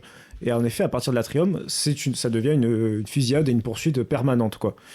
Et en effet, comme tu dis, c'est un pur film d'action. Et en fait, c'est paradoxalement comme Ethan Hunt est censé toujours valoriser, sauver la vie humaine. C'est vrai que c'est une caractéristique d'Ethan Hunt d'avoir de l'empathie, en fait, et de valoriser les vies humaines, quelles qu'elles soient. Du moins, il tourne autour de cette idée tout au long de la saga, j'ai l'impression. Beaucoup dans le... dans le 2, voilà, il défouraille. Mais justement, c'est pour ça qu'il est si particulier, on va dire, ce deuxième opus. C'est qu'en effet, on est chez John Woo. Ils ont dû faire un compromis. Attends, le héros de mon film, il peut pas ne pas tuer des gens, c'est pas possible. Oui. C'est pas possible, ça défouraille. Mais c'est dit dans Mission Impossible 6, c'est Alec Baldwin qui lui dit qu'il fait confiance à Ethan Hunt parce que il a préservé la vie de quelqu'un de son unité plutôt que de penser aux millions en laissant partir le plutonium. Et que du coup il se dit, je sais que vous allez vouloir vous battre pour sauver chaque vie individuelle et que du coup c'est pour ça que je vous fais confiance pour sauver le monde. En gros, quoi. Là, c'est vraiment une thématique qui est. Mais en fait, Ethan Hunt ne tue pas d'innocents. Donc, à partir du moment où vous êtes un homme de main, voilà, c'est rideau. Ça, c'est tenu dans le 2, en fait. Parce que dans le 2, il y a tout le truc, justement, et c'est une scène, moi, que j'aime énormément, où le méchant devine son plan, en fait. C'est-à-dire que le méchant, il y a tout un montage parallèle où il y a 2 briefings pour un assaut sur une tour, et où le méchant devine et dit au spectateur, littéralement, ah non, mais je sais ce que Hunt il va faire, quoi. Et donc, les deux scènes se répondent. Hunt prévoit son truc, dit ah ouais, il y a des gardes en bas. Non, je vais passer par en haut, je vais faire une pirouette. Et là, tout de suite, on entend, et il y a un effet, je trouve ça très grisant, quoi. On est vraiment avec le méchant à ce moment-là, et le méchant qui dit non mais je sais ce que Hunt il va faire en fait. C'est ça qui est drôle, c'est que la phase du briefing, du braquage, c'est je pense un tropisme qu'on retrouve dans chaque épisode de la saga. C'est pour moi une des plus réussies de la saga, cette préparation de braquage. Et on dirait que le 2 pour ça il est sorti après tous les autres, parce que c'est lui qui prend un peu à contre-courant ça. C'est vrai. Justement avec le briefing qui est fait par le méchant qui dit je sais ce que va faire Hunt, etc. Et ça, même comme l'utilisation des masques, qui est vraiment l'un des gros... Oui, on y reviendra, je pense, sur un des thèmes phares de la saga. Mais c'est pourtant le 2 qui pousse les potards là-dessus. Qui s'en amuse le plus, c'est en vrai. fait. Qui, voilà. Oui, alors du coup, qui déconstruit, qui pour moi tue un peu ce que était le masque, parce que dans le 1, c'était utilisé de façon intelligente. Dans le 2, c'est n'importe quoi. Dans le 2, c'est vraiment un festival de n'importe quoi avec les masques. Et à partir du 3, d'un coup, on découvre que en fait, ça prend du temps à faire. Oui, tu veux dire, là, tu parles plus en termes pratiques de... Oui. C'est un débat qu'on avait déjà eu un peu en off, mais qu'en gros, parce que tout simplement, pratiquement, t'y crois pas, quoi. Genre, par exemple, à la fin, on sait, il y a une scène qui est, pour moi, emblématique du film, une des scènes emblématiques du film, où Hunt arrive à échanger, à se faire passer pour l'homme de main d'Ambrose, quoi. Ou ça, toi, moi, j'achète pas du tout parce que c'est trop gros, quoi. C'est trop gros. Il rentre dans l'espèce de bunker. Il a quasiment rien sur lui, et d'un coup, on voit que le type, en fait, il avait 2 masques. Il avait lui prévu la ligne de voix de ce type-là. Il a réussi à changer tous les vêtements en 2-3 minutes. Un mec qui est même pas assommé, un mec qui est vivant. Un mec qui est conscient, quoi. Et alors qu'il a en plus bâillonné, il a échangé, et il oublie de lui enlever le pansement qu'il a sur le doigt, ce qui fait que Sean Ambrose remarque qu'en fait il vient de tuer son ami. Ouais. Oui, mais ça se voit moins une blessure qu'un gros pansement tout blanc.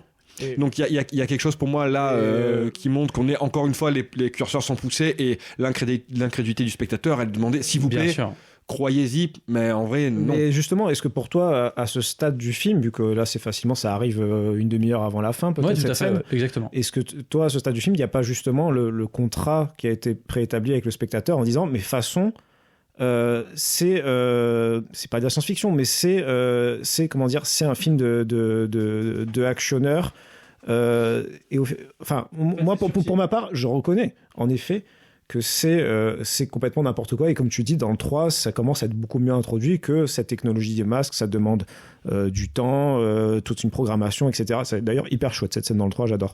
Mais justement, moi, la manière dont c'est fait dans le 2, c'est fait avec un tel amour, un tel rythme. L'émotion est poussée tellement à outrance. La musique est à fond. Je vais laisser Antoine en parler d'ici quelques minutes, parce qu'il bouillonne depuis tout à l'heure, il n'en peut plus. Mais moi, j'accepte cette scène, et en plus parce que je trouve que l'enjeu de la scène est vraiment trop cool. De faire croire... On va penser que Tom Cruise que Ethan Hunt se fait tuer, alors qu'en fait non, tout ça. Enfin, c'est jouissif ce moment-là. Mais après, je comprends tout à fait que c'est complètement incohérent. Moi, je vois les lignes de scénario à ce moment-là. Je trouve qu'il y a une facilité scénaristique de dire on aurait dit que. Complètement. Ouais, mais bien sûr. Et je trouve tout le long du film, il y en a. Et moi, ça me sort. Enfin, je trouve ça pas cohérent par rapport à tout ce qu'il y a dans le film. Je trouve là, c'est vraiment trop tiré par les cheveux, trop facile. On revient. C'est là où je veux dire que d'un coup, Ethan Hunt est omnipotent. Il voit tout, il sait tout ce qui va se passer. Il avait ça sur lui. Mais ce qui est marrant, c'est que en fait, on est d'accord. On est tous les trois d'accord là-dessus. Et il y en a deux, j'ai l'impression, et on en fait partie, Stéphane. Nous, on s'en fout parce que l'effet recherché ou l'objectif est atteint. C'était le côté fun du truc, l'espèce de malice de jeu que ça procure. Et que moi, et là, c'est sûr que c'est lié à l'enfance. C'est-à-dire que moi, je peux pas vous dire exactement comment j'ai découvert cette scène, parce que voilà, c'était il y a très longtemps. Mais je sais que cette scène me marquait et que j'étais, putain, il est en train de tuer Ethan Hunt et tout. Et là, Hans Zimmer, il t'envoie la totale régale. T'as des gros cœurs en latin et tout. Quand Ethan Hunt meurt, entre guillemets, t'as des grosses, enfin, t'as des gros plans, c'est ultra drama. Et là, t'as un truc un peu à la Carmina Burana qui arrive doucement, qui monte en crescendo. Et là, tu vois le méchant. Pareil, un truc complètement débile. Le méchant, on est focalisé sur le méchant. Mais ça, il y a que le cinéma qui procure ça. Et c'est ça que je trouve ça dingue. C'est que le méchant se rend compte du pansement, du fameux pansement, t'as dit. Et t'as l'impression qu'il est dans un tunnel et que plus rien n'existe autour. Et donc, Hunt, il se barre, bien sûr, pendant ce moment-là, tu vois, il pique les trucs et tout. Mais on s'en fout, parce que le film, il choisit. Le film, n'existe dans le film que limite là le hors-champ on s'en bat les reins quoi. On est avec Sean Ambrose qui est en train de se rendre compte de la supercherie et il te fait durer ça, le cinéma quoi, il te fait durer la scène 1000 ans et ça monte comme une cocotte minute et là il enlève le masque et là c'est l'explosion et tu vois l'autre courir, enfin c'est tellement too much mais moi ça marche mais à fond et à chaque fois je suis au taquet alors que je le connais par cœur et que c'est débile, c'est évidemment que c'est débile. Et derrière, t'as la grosse guitare avec le thème de Mission Impossible qui arrive et lui, il court au ralenti avec un impair et il a les cheveux longs. Mais c'est pour voilà. Et en plus, d'autant plus que ce subterfuge où il prend la comment dire, la tenue de l'homme de main d'Ambrose lui permet d'être hyper stylé, bien sûr, pour la scène finale en moto. Il est pas et d'avoir une super veste en cuir noir. Enfin, j'aime. Moi, ça me touche et c'est triste, Bastien, que j'arrive pas à te faire comprendre à quel point cet artifice permet un tel style, tu vois. Ouais, moi, c'est un style très particulier, hein, mais faut le dire. Non, mais parce que c'est là où il y a des colombes, c'est là où t'as Limp Bizkit à la guitare électrique qui refait Mission Impossible, il est au ralenti. Mais moi, je trouve. Pour moi, c'est Tom Cruise. Et moi, toute cette séquence est tellement over the top. Quand il explose la porte et qu'on voit les flammes dans le regard de Sean Ambrose et qu'on retourne sur la porte et qu'il y a les flammes, il y a la colombe qui traverse la salle. Incroyable. Et on voit Tom Cruise passer au ralenti derrière. Moi non. Là, je mets mes chaussures et je m'en vais, quoi. C'est fini, quoi. Alors, peut-être une scène qui va nous. On parlait des masques, etc., qui va nous réconcilier. J'avais oublié vraiment ce subterfuge-là. Et j'entendais un podcast qui s'appelle Light de Fuse d'ailleurs, si des gens qui veulent s'intéresser à Mission Impossible rôdent sur les applis de podcast. Il parlait de cette séquence-là qui est vraiment chouette. Tu sais, c'est quand Tom Cruise et l'équipe kidnappent le PDG. Oui. Et là, il y a quand même un truc qu'on voit pas souvent dans la saga, qu'on retrouve un peu dans le 6. C'est d'utiliser les masques pour faire croire quelque chose en effet à une cible. Mais alors là, ils font un truc... Moi, je me dis, mais c'est fou. Ils lui font croire qu'il est mort, en fait. Et le mec, enfin, je sais pas, et il y croit. Et en tout cas, moi, c'est comme ça que je le perçois. Il se fait passer pour un mort en faisant croire qu'en fait, il était pas mort. Il y a tout un truc où il lui dit, mais... en tout cas, et apparemment, on a eu la même interprétation avec les deux gars du podcast, qui disaient, mais en gros, on simule un peu la mort. Il dit, mais vous êtes mort. Il fait, ah oui, peut-être que je suis mort. Et tu vois, il y a une sorte d'ambivalence, comme si... Et d'ailleurs, la mise en scène est assez flou, tout ça. Enfin, t'es avec le PDG et tout ça, donc tu sens que le mec il hésite, quoi. Il dit putain, mais je suis où, quoi. Et je trouve ça assez marrant, tu vois, qu'ils utilisent le masque et la mise en scène, le subterfuge pour ça, pour faire croire à un mec peut-être qu'il est soit sur son lit de mort, soit déjà mort au purgatoire, genre il y a personne autour et tout. J'ai trouvé cette scène, je la trouvais bizarre quand j'étais enfant, et là en la revoyant, je suis putain, mais elle est cool en fait, quoi. Elle marche vraiment bien, quoi. C'est du vrai travail d'espion, entre guillemets, où ils se font passer pour quelqu'un pour soutirer des informations. Voilà. Surtout qu'elle est faite en montage pas vraiment parallèle, mais quasi, avec une autre utilisation de masque, où là, Ambrose se fait passer pour Tom Cruise. Donc on a tout un truc où pendant toute cette séquence-là, ce bloc-séquence, on pourrait dire, où on sait pas qui est qui. Et je trouve que ça marche trop bien. La première fois que tu vois le film, du moins, c'est que t'es là, tu fais attends, qui est Ambrose ? Est-ce que Hunt c'est vraiment lui ? Tu finis très vite par le deviner, mais c'est jubilatoire. Oui, mais c'est ultra jubilatoire, et c'est là où on revient beaucoup sur Volte-Face. C'est-à-dire que c'est typiquement ça. C'est un remake de Volte-Face de 2 minutes au milieu du film. Ouais. Mais ça marche vraiment bien. Et donc du coup, quand t'as compris, quand tu vois que Tom Cruise, le vrai Ethan Hunt, enlève son masque et que il s'est fait passer pour le fameux professeur, t'as compris du coup que de l'autre côté, s'il n'y a pas Tom Cruise, il peut pas être à deux endroits en même temps, et là c'est jubilatoire, que tu dis putain c'est le méchant, et là il est en train de truander. Oui, même si la séquence en Australie où c'est Sean Ambrose qui est déguisé en Ethan Hunt. Au début, tu veux dire au tout début dans l'avion ? Non, quand c'est dans la séquence en parallèle là justement. Pardon. Avec Quand il fait genre, il s'introduit dans la villa. C'est ça, et que en fait, Sean Ambrose veut savoir si Naya est avec lui parce que Ethan Hunt lui a demandé ou pas. Le jeu est caricatural au possible. C'est vraiment Ethan Hunt, Tom Cruise qui nous fait des gros regards de méchant pour comprenez bien que ce n'est pas Ethan Hunt en fait derrière ce visage. C'est vrai qu'on a le evil Tom Cruise, quoi. Oui, c'est pas souvent. C'est vraiment il sait le faire. On a vu Collatéral, voilà. Mais c'est un autre, c'est insane comme performance, mais masterclass. Oui, masterclass. Mais là, on est donc là, bon, encore une fois, les curseurs sont poussés et donc caricature au possible.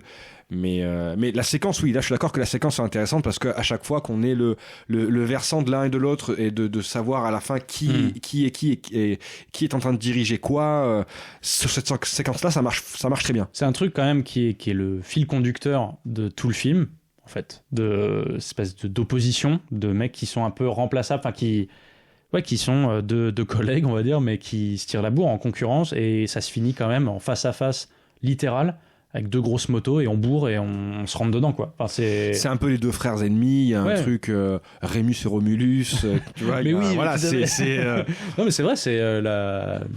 Bah, il est obsédé par ça, même d'ailleurs, si je dis pas de bêtises, dans Volte-Face, il s'appelle pas Castor... Castor Troy et Sean Archer. Ouais, bah Castor et Pollux, enfin le mythe... Ah oui, ça c'est les frères Castor et Pollux, ouais. Il y a 2, Castor et Pollux. Oui, c'est ça, c'est tout mais à chaque fois les frères qui s'entretuent, Abel et Cain, enfin il y a toujours un truc, c'est... T'as soit ça, ou t'as aussi soit des collègues, soit... c'est quelque chose aussi qui est très cher à Michael Mann, mais tu sais, dans Volte-Face, c'est le grand flic face au très grand truand. Donc les 2 faces. Dans Hit, tu veux dire. Oui, mais t'as ça aussi dans Volte-Face. Ouais. Mais oui, tout à fait. C'est une thématique qu'on retrouve dans Hit, exactement. Dans Broken Arrow, c'est le mentor et l'élève. C'est Christian Slater qui est l'élève de John Travolta et qui va essayer de surpasser le maître. Et là, c'est deux collègues normalement de même niveau, entre guillemets, et qui se tirent la bourre, quoi. Oui, c'est ça. Et c'est l'ombre, parce qu'à chaque fois, il répète au début du film que Sean Ambrose avait l'habitude d'être la doublure d'Ethan Hunt. Exactement. Plusieurs fois, donc c'est aussi maître-élève, tu vois, on retourne sur ça aussi, d'avoir marre de vivre dans l'ombre de l'autre. Est-ce il serait peut-être aussi temps de parler un peu de... Parce que là, j'espère que vous avez quand même perçu qu'en effet, on a des visions très différentes du film, même si... Après, en fait, on est d'accord sur les pour ma part, oui, c'est assez génial parce que je vois des avis très Bastien qui est très critique envers le film et avec un regard très pertinent, et Antoine qui est à côté et oui, et alors c'est quoi le problème? Parce qu'on est d'accord, en fait on est d'accord sur le constat, je pense, sur toutes les caractéristiques du film et tout. C'est juste que il y a quelqu'un pour qui ça passe pas, et moi qui jubile dans un coin en le regardant en VF. D'ailleurs on n'a pas parlé de VOVF, mais très, très rigolo. Ce film, après, il a toujours, comme tu le dis, une dimension nostalgique. Pour moi, ce film, c'est une exégèse pure des années 2000. Ouais, le 11 septembre n'avait pas encore eu lieu, donc on est, tu vois qu'il y a tous les gadgets, enfin toute la technologie de l'époque, le Nec Plus Ultra, la Motorola dans la voiture. Incroyable. Ce Motorola dans la caisse, oui. Je l'ai revu là, on dirait mais vraiment, ce qu'était le prototype de la technologie du futur. Ouais, l'importance des téléphones portables dans les films dans les années 2000, leur place c'est énorme. On le voit avec Matrix, il y a déjà ça quand ça arrive. Juste, ouais. C'est plusieurs parallèles d'ailleurs entre Matrix, je trouve, et Mission Impossible 2. Ce serait intéressant parce que Mission Impossible 2 est sorti 1 an après Matrix. Ce serait intéressant de savoir à quel moment ils ont été tournés. Est-ce qu'il y a des choses qui ont été modifiées ou qui ont été mis en avant dans le montage par rapport à ça? Parce que la course-poursuite en moto, pour moi, ça me fait... Et la tenue qu'a Ethan Hunt à la fin aussi. Les lunettes. C'est vrai que c'est très Trinity style. Quoi, c'est ça. C'est vrai. Qui a déjà, même si c'est dans Matrix 2 qu'il y a beaucoup de choses avec les motos, mais c'est déjà présent dans le 1. Dans l'esthétique, les gunfights aussi, il y a quelque chose qui est assez proche, même si ça existait déjà dans le cinéma hongkongais. C'est pour ça que c'était dans Matrix aussi, parce que Matrix c'est énormément nourri du cinéma hongkongais. Mais sur le cinéma américain, Matrix a eu un impact qui est tellement fort sur les 10 années qui ont suivi minimum, que je trouve que Mission Impossible 2, sorti 1 an après, on est l'exemple des choses. Ouais, il y a quand même cette empreinte de Matrix de... ok, c'est à ça que maintenant que doit ressembler une scène d'action. Et c'est vrai qu'en fait Matrix, même si c'est quand même assez pas accessoire, parce que mais on le voit assez rapidement au début, et ça part bien dans d'autres choses après dans l'intrigue de Matrix du premier. Il y a quand même l'importance de la technologie à cette époque-là. Ça, c'est un truc aussi, c'est là où tu vois que le film a vieilli. Et moi, c'est pour ça que je suis assez nostalgique de ça. On se fascinait pour ça. Le personnage de Luther, le pirate informatique donc de Mission Impossible, que ce soit dans le 1 ou dans le 2, moi, gamin, j'étais comme un dingue. Ce qu'il faisait, c'était de la magie, quoi. Le mec, il arrivait à contrôler des portes à distance avec des ordinateurs portables et tout. Aujourd'hui, on est clairement blasé. Alors aujourd'hui, Luther, bon... il a des trucs, il pirate et tout, c'est normal en fait. Et puis son rôle est atténué par la présence de Simon Pegg après qui est lui-même aussi informaticien. un geek. Et même s'il devient agent de terrain après, les rôles se brouillent un peu entre les deux. Carrément. Ils se font un peu des échanges de savoir qui a quoi. Ouais, c'est vrai. Voilà, les deux sont après un peu en partenariat, si ce n'est que Simon Pegg est sur le terrain et devient le comic relief en plus. Mais il y a, voilà, son rôle est un peu atténué aussi par l'arrivée de Simon Pegg aussi. Luther est plus là dernièrement comme grand ami de Ethan Hunt, le seul qui le connaît presque vraiment, quoi. C'est vrai. Voilà. Mais c'est son soutien indéfectible. C'est ça. C'est le seul qui ne doute jamais, quoi qu'il arrive, d'Ethan Hunt, qui dit non mais de toute façon Ethan va trouver une solution. C'est le seul qui voit la lumière dans le noir, quoi. C'est exactement. Mais c'est vrai que voilà, on peut trouver déjà la mise en scène parfaitement datée. Je pense que, comme certains le disaient, j'entendais des critiques, je crois que c'est Yannick Dahan à l'époque qui disait, mais je crois qu'il était déjà un peu ringard à la sortie, tu vois. Donc aujourd'hui, c'est sûr, moi j'ai une tendresse pour ça. C'est-à-dire que je vois, tu vois, par exemple, un truc tout con, mais ils ont même pas des appareils photo numériques, c'est des liseuses de photos numériques sur carte SD. J'ai vu le truc sortir, il sort un boîtier énorme, un truc pour un tout petit écran, et à l'époque c'était le futur, quoi, des photos numériques. On se rend compte que c'est... Et donc moi je regarde ça avec tendresse, en fait, quoi. Et aujourd'hui, je pense, tu montres ça à un ado, il ricane, il fait mais regarde le truc, regarde tout, quoi, la mode. C'est vrai que c'est très touchant, ce côté film d'une époque. Mais exactement, il représente une époque. Il fait film générationnel, il y a vraiment marqué, il est gravé film des années 2000 dessus en énorme. Ah, c'est clair. Et c'est ça, alors c'est vrai que ça le rend daté maintenant, et peut-être que déjà à l'époque, parce qu'il y a aussi le fait de vouloir s'approprier un cinéma hongkongais, et en même temps en gardant un moule très américain. C'est ça, t'as un truc un peu MTV. C'est ça, il y a un truc, il est très dans un entre-deux, le film. C'est ça aussi, moi, qui me gêne un peu, c'est qu'on sent pas non plus un choix clair qui a été fait à ce niveau-là, à mon sens, hein. Mais du coup, c'est vrai qu'il y a cette empreinte année 2000 qui est marquée en gros sur le film et qui le rend assez touchant quand on a connu ces années-là. Et justement, peut-être en parlant de ces années-là par rapport à aujourd'hui, je pense que c'est un truc aussi en discutant, en préparant l'émission, qui nous a reliés en fait là-dessus. Se dire à quel point, même si on ne l'aime pas ce film, mine de rien, il synthétise ou il représente une époque, et une époque de blockbuster par rapport à des blockbusters actuels, en fait. Et en ce sens... qui se formatent tous et qui se finissent par tous se ressembler. Ah oui, il est hors du moule. Ça, c'est sûr que... Même au sein de la saga Mission Impossible, qu'on aime tous les trois vraiment beaucoup. Hein. On n'est pas là pour dire que les derniers en date sont ultra formatés, que c'est naze, ça n'a plus aucune saveur. Du tout.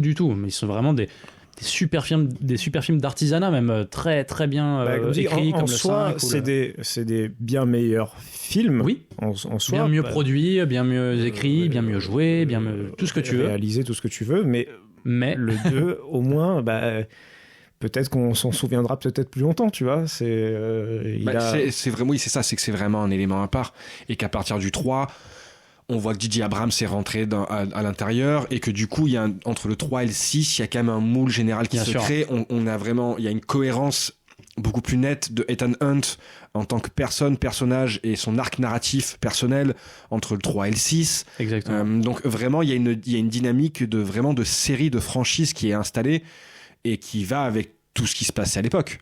Ouais, bien sûr. Et puis, il y a aussi, élément important, il y a eu l'arrivée de Jason Bourne, qui a révolutionné le film d'espionnage, le film d'action, et à partir du 3, et au Jason Bourne, il y a aussi cette relation d'amour. Donc, ce personnage héroïque, très humanisé, qui fait que ça a eu un impact à partir de Mission Impossible 3, et sur les scènes d'action, la façon de se battre, la façon de filmer l'action. Tout ça, parce que tout changé. Mission Impossible a fait ça. On en avait parlé. Alors, on en parle souvent, parce qu'on parle tout le temps de James Bond, mais James Bond a vécu ça aussi. C'est-à-dire que ça a été des périodes de doute, en fait. Jason Bourne a changé beaucoup de choses, et pas que ça. Le 11 septembre aussi, bien sûr. Ah oui, mais dans cette espèce de sérieux dans la déconne, en fait, qu'avaient les films, les blockbusters des années 90 et 2000 notamment, à savoir être ultra premier degré pour faire des trucs d'une débilité par moments, mais crasse, quoi. Et là, c'était plus possible. C'était plus possible de déconner. Il fallait remettre du sérieux un peu dans tout ça, quoi. Et en effet, de la sérialisation aussi. Et c'est pas le choix de J.J. Abrams est pas déconnant pour Tom Cruise à l'époque, j'imagine. Et il stoppe dès le numéro 3, alors que le 2 a été un succès, hein, quand même, au box-office, même un très bon succès de mémoire. Il stoppe ce côté, en tant que producteur, il stoppe le côté auteur, entre guillemets, j'ai l'impression. Hein. Même s'il va chercher des pointures. Hein. Enfin, il a fait des paris très audacieux. Hein. Brad Bird en film live, c'est incroyable. Enfin, c'est une super idée, quoi. Et le film est mortel, le Ghost Protocol, le 4e. Mais c'est vrai qu'en parlant tout à l'heure, notamment avec mon frère, tu sais, quand on se disait que il connaît pas forcément la saga au pile poil, il a pas forcément revu à fond. On avait parfois bien du mal à distinguer, par exemple, le 4 et le 5. Oui. Ça devient des films de Tom Cruise. Non mais tu vois, alors que c'est des super films, indépendamment, et bien meilleurs que le 2. Après, ils sont aussi réalisés par Macquarie qui... 4 et 5, c'est Brad Bird et Macquarie. Tu vois, alors que c'est deux réals différents. Mais le 5 et 6, c'est Macquarie, et les prochains qui arrivent sont Macquarie. Aussi Macquarie. Quoi. Mais tu vois, pour ces deux films vraiment différents, qui ont énormément de qualité, et tu te dis...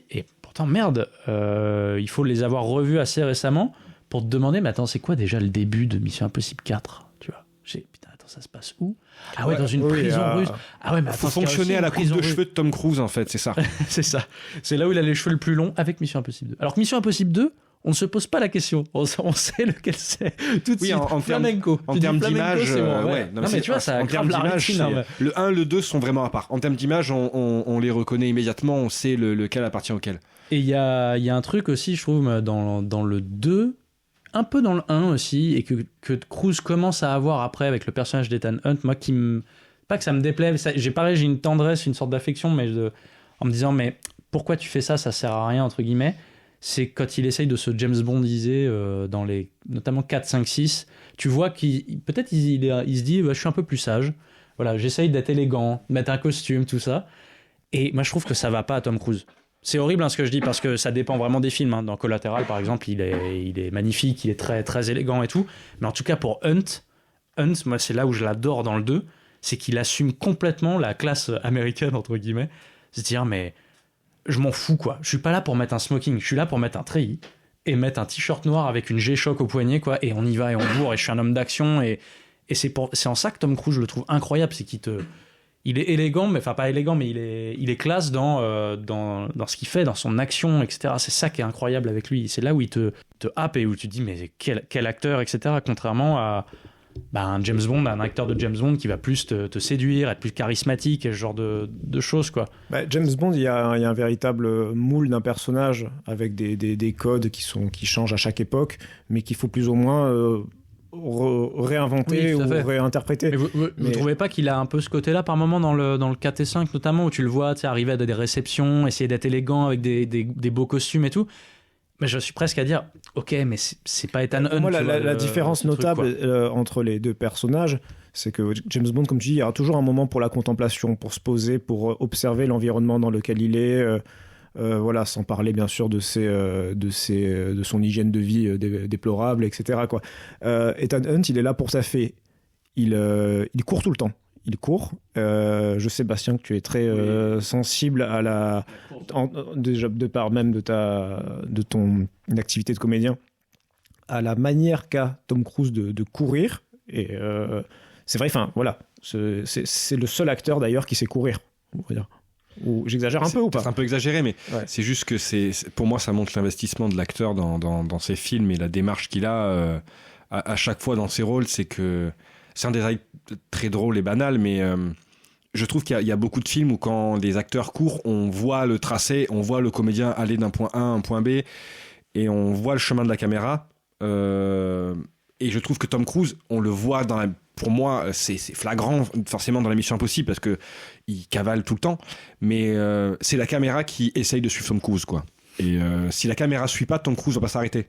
Alors qu'il y a des films, on voit que l'acteur est pas vraiment en train de courir à son maximum. Tom Cruise, on sent qu'il a bossé et que on lui laissait 3 semaines de plus, il faisait les JO, quoi. Ah, c'est donc toutes les disciplines, c'est là où il est dingue. Là, tu parles de course. Dans le 2, là, apparemment, dans le making-of, il disait il n'avait jamais fait d'escalade de sa vie. Le mec, il dit je veux faire une séquence d'escalade au début. Il a eu un moniteur de dingue qui, à la base, il devait le doubler et tout ça. Il dit non, mais c'est bon, je vais m'en occuper. Il a taffé comme un chien. Oui, beaucoup de...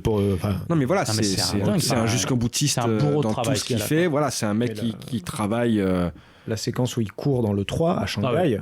Oui, c'est une de mes séquences préférées de tous les missions. J'ai beaucoup de mal avec le 3, mais je dois avouer que cette séquence-là où tu le vois, mais cavalé, mais il donne tout. C'est peut-être une des plus belles scènes de course de la saga. Ah oui, moi fantastique. Il donne mais tout quoi. Il a la posture d'un athlète. Enfin, oui, puis la séquence, elle est magnifiquement filmée. Le plan séquence où c'est vraiment est-ce qu'il le suit. J'ai l'impression qu'eux ils filment depuis l'espèce de ruisseau, ou je sais pas ce que c'est, comme la flotte qui a.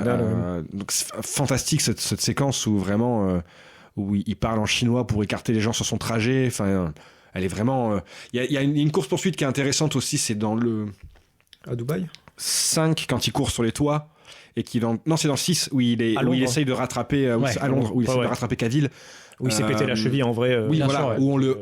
Est-ce que c'est un peu là, c'est l'anecdote que tout le monde connaît, c'est un peu le comme Aragorn qui tape dans le casque et qui se casse l'orteil. Il y aura toujours ça avec Mission Impossible sur. À la sortie de chaque Mission Impossible, il y a la cascade qu'a fait Tom Cruise lui-même, l'avion dans le 5. À partir de, je sais plus à partir de quand que ça arrivait ça, mais peut-être à partir du 4 en fait, de Dubaï. À partir du 4, c'est à partir de Dubaï, c'est ça. Dubaï, après le 5, c'est l'avion pendu à l'avion, complètement dingue. Le 6, il y a plein de trucs. Il y a la chute libre, avec le pied justement. Il y a ça, le saut, la chute libre avec la caméra de dingue là. Incroyable, mais ce saut à Paris, le saut en parachute, cette séquence, elle est juste folle. Enfin, c'est une prouesse. Ouais, je préfère celle de Moonraker. Pardon. Les caméramans qui sautent aussi. Enfin, moi, je trouve ça. La séquence est magnifiquement filmée. Enfin, c'est vrai. C'est fou, quoi. Ou en plus, bon, après ça, on parle dans un autre débat, mais le personnage de Cavill qui est vraiment montré comme un teubé au départ du film, qui se fout de la gueule de Ethan Hunt, qui saute et qui se prend la foudre et du coup qui se fait sauver la vie. Il est vraiment présenté comme quelqu'un qui a pas de cerveau, alors qu'en fait c'est un super agent double. Mastermind. Tu te dis bon, le mec, on sait pas comment il a survécu pendant toutes ces années, quoi. Mais cette séquence est incroyable. Enfin, c'est spectaculaire, très à l'image du 6, comme la course-poursuite d'hélicoptère à la fin. Bon, c'est une surenchère, le 6. Ah, mais de toute façon, c'est comme. Mission Impossible va toujours dilater à fond le temps et l'espace. C'est-à-dire que le compte à rebours va être dilaté à fond, ça va jouer là-dessus. Et le 6, pour moi, la scène finale de la poursuite en hélico, et ça va même dans l'espace, ça va. Là, c'est la surenchère de ça, c'est-à-dire qu'ils décollent en hélico pour percuter l'hélico, puis l'hélico dévale, et l'hélico continue de dévaler le long de la pente, puis ils sortent de l'hélico, eux ils tombent, il y a les trucs de l'hélico qui tombent sur eux, puis ça tombe. Et ils se battent sur la falaise. Et donc ça, Bastien, t'y crois, mais tu crois pas à des masses dans un sac à dos en Australie. Alors qu'est-ce qui se passe? Alors là, je non, mais je fais exprès, je fais l'avocat du diable exprès. Vas-y Bastien, mais je vais le comprendre. C'est parce que pour moi, il y a une cohérence d'enchaînement. On n'est pas dans une espèce de Deus Ex Machina d'un coup de... En fait, il avait des masques et un vocodeur sur lui et ça lui permet de... Là, c'est Ethan Hunt subit la conséquence des événements et donc il fait avec. Et pour moi, c'est ce qui se résume avec la phrase qu'il dit tout le temps dans l'émission Possible. C'est quand il demande à chaque fois est-ce que tu as un plan, c'est en gros, c'est on y réfléchit. Et donc tout est dans l'improvisation de la dernière minute. On a une idée et après on va réfléchir après, quoi, limite. Voilà, c'est ça. On a une idée et après on voit comment on peut agir jusqu'au dernier moment pour voir comment on peut résoudre le problème. Alors que là, pour moi, c'est vraiment. Là, il a énormément réfléchi avant. Oui, voilà, il a vraiment réfléchi avant. Je suis navré, Antoine, mais il a raison. En fait, la différence notable juste dans le 6, c'est qu'on voit. Ça, même si la télécommande elle tombe sur le rebord de la falaise 300 mètres dessous. On est quand même d'accord pour dire que c'est aussi. C'est n'importe quoi. C'est complètement. Mais moi je l'accepte.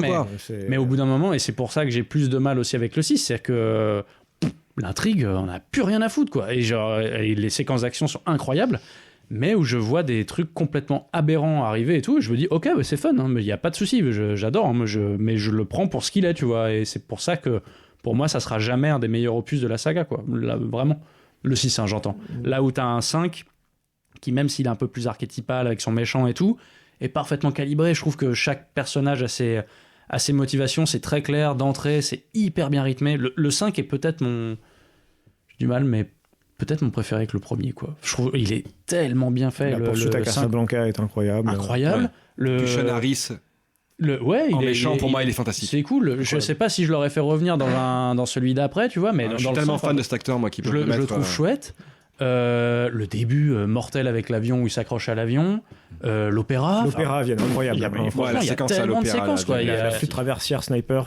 Rebecca Ferguson, elle est mortelle. Vraiment, alors elle, son personnage est génial. S'il y a bien un truc dont je suis jaloux en tant que fan de Bond, c'est, tu vois, on parlait de personnages féminins dans le dernier, là, dans No Time to Die et tout, mais c'est Rebecca Ferguson, quoi. Vous voyez ce que vous avez fait dans No Time to Die avec l'agent 007 toute nulle, là, qui fait rien, quoi, du film. Oui. Rebecca Ferguson, elle est mortelle, elle fait le café, elle est vraiment... quand c'est pour se taper, elle y va. Mais elle est trop forte, et puis c'est une agent de secrète du MI6. En plus, c'est le gros pied de nez, quoi. Il dit, ouais, t'as vu, nous, on te fait une agente du MI6 qui est trop badass, qui est légale de Hunt et tout. Non, puis surtout très élégante, pas hyper sexualisée. Et qui a son style de combat à elle, qui est vraiment impressionnant. Dans le 5, il y a la séquence sous-marine aussi, où elle a toute la plongée en apnée et tout ça. Oui, c'est elle qui le sauve. Franchement, le 5, mortel. Mais par contre, on parlait de choses qui sont pas réalistes. À la fin du 5, il y a quand même Ethan Hunt arrive à mémoriser 2,4 milliards de dollars de comptes répartis, et il arrive à les mémoriser en une quinzaine de minutes. Il lit la liste. Bon, hop, après il met un petit coup de perceuse dans la clé USB. C'est un hommage à Redman. C'est là pour moi où même, tu vois qu'il a un côté de surdoué. Cette scène dans le 3 où il calcule le mouvement du balancier pour infiltrer la tour dans laquelle il va sauter. En fait, mais globalement, là, on est en train de voir que quel que soit le film, l'outrance, elle fait quand même partie... la question, c'est la limite de chacun, en fait. Exactement, parce que dans le 3, moi, ça a été une limite aussi. Je ne cache pas que le mec, il dit, on a combien de temps ? 2 heures. T'as quoi comme matos ? Que dalle. Le mec, il prend de la craie, il est sur une vitre. C'est génial. Mais tu vois, je me marre autant sur la grosse diff. Pourquoi je prends pas autant mon pied dans le 3 à ce moment-là que dans le 2 ? C'est que pour moi, il assume pas le côté nanar, où tu vois, il fait ça sérieusement, mais genre comme si c'était possible. J.J. Abrams, il se dit, ouais, il va le faire, mais c'est assez clinique, tu vois. À aucun moment, il va en jouer, il va en faire un truc complètement taré et tout. C'est sérieux, mais presque pratique. Une intelligence pratique et tout. Assez froid, quoi, dans le 3. Tu vois, tout ce passage-là. Donne cette séquence à John Woo. On aurait eu un ralenti pas possible. Il y aurait eu percussion de colombe en plein air, je sais pas. Mais tu vois, mais globalement, c'est vrai qu'il y a ça dans tous les scripts de Mission Impossible, quoi. Voilà, mais après, je voulais revenir sur un truc, et je pense qu'on approche de la fin. C'est là mon inquiétude, si tu veux, pour le reste de la saga, même si je prends un plaisir à chaque film, mais vraiment tous, quoi. Même si c'est des trucs différents, c'est ce formatage où on commence à voir de plus en plus le même film, quoi. Ça se dissimule un peu, et moi, ce qui m'inquiète, et c'est la crainte qui s'est réalisée avec notre saga chouchou James Bond, c'est que ça commence à tout se relier. C'est-à-dire que maintenant, cette espèce de... Attention, ce mot un peu débile à double tranchant de marvelisation, où on va remettre le personnage qui revient, le méchant qui revient. On a appris là il y a quelques jours, à l'heure où nous enregistrons, que le prochain... mais peut-être que c'était... On le savait c'était déjà annoncé. C'était déjà depuis longtemps. Pour moi, ils tournaient en même temps, mais je savais pas qu'il y avait des liens comme ça. Parce que, que les 7 et 8 vont partie 1, partie 2. Partie 1, partie 2. C'est le même film en deux parties. Je pensais que c'était Fast and Furious. Voilà. Fast and Furious 10, oui, il sera en 2 parties. C'est vrai ? Oui. Oh mon Dieu. 2 fois plus de plaisir. Ils vont en finir. Quelle émulation. C'est censé être le dernier. Oui. Voilà. De la saga Vin Diesel, il y aura son fils, il y aura la grand-mère. La famille. Oui, non, je partage ton inquiétude, surtout que depuis le 5, on a Christopher McQuarrie qui est un très bon faiseur. Moi, je trouve que c'est un très bon artisan.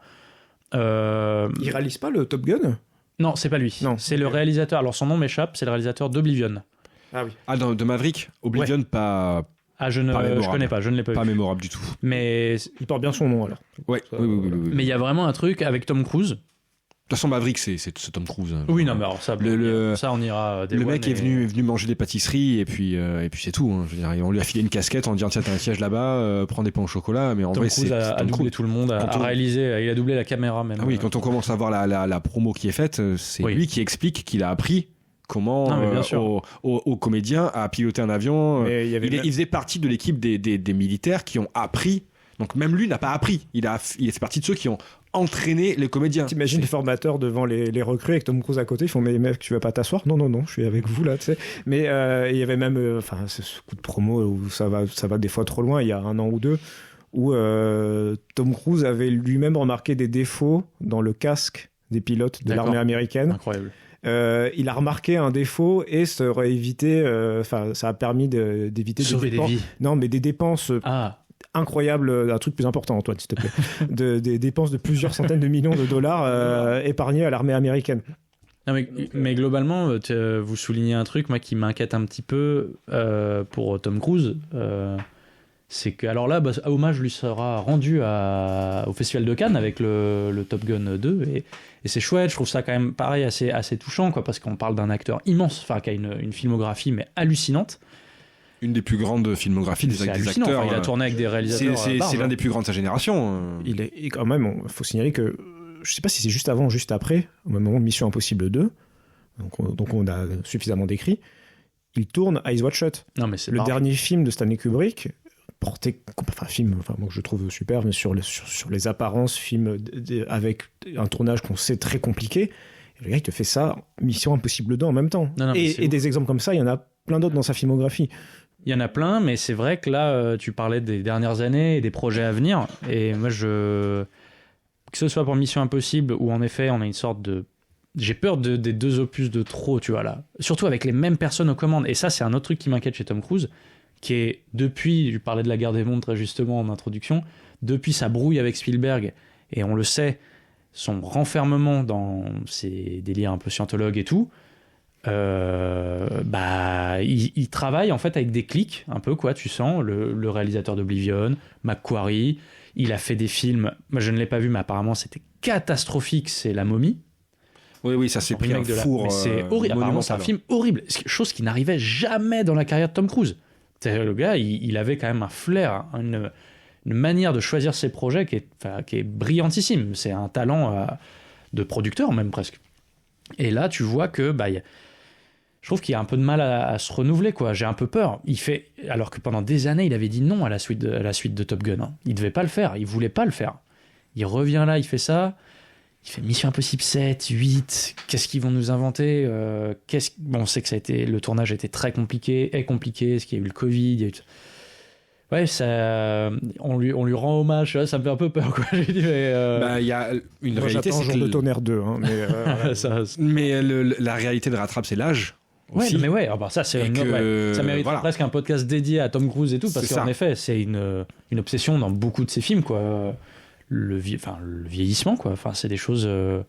Et ça va poser problème pour Mission Impossible au bout d'un moment. C'est que un agent secret au bout d'un moment qui fait ce qu'il fait. Je veux dire, on n'est pas sur un Roger Moore qui avait pas des. Attention, Bastien. Attention. Non, mais je veux dire, les James Bond de Roger Moore n'avaient pas des séquences d'action physiques.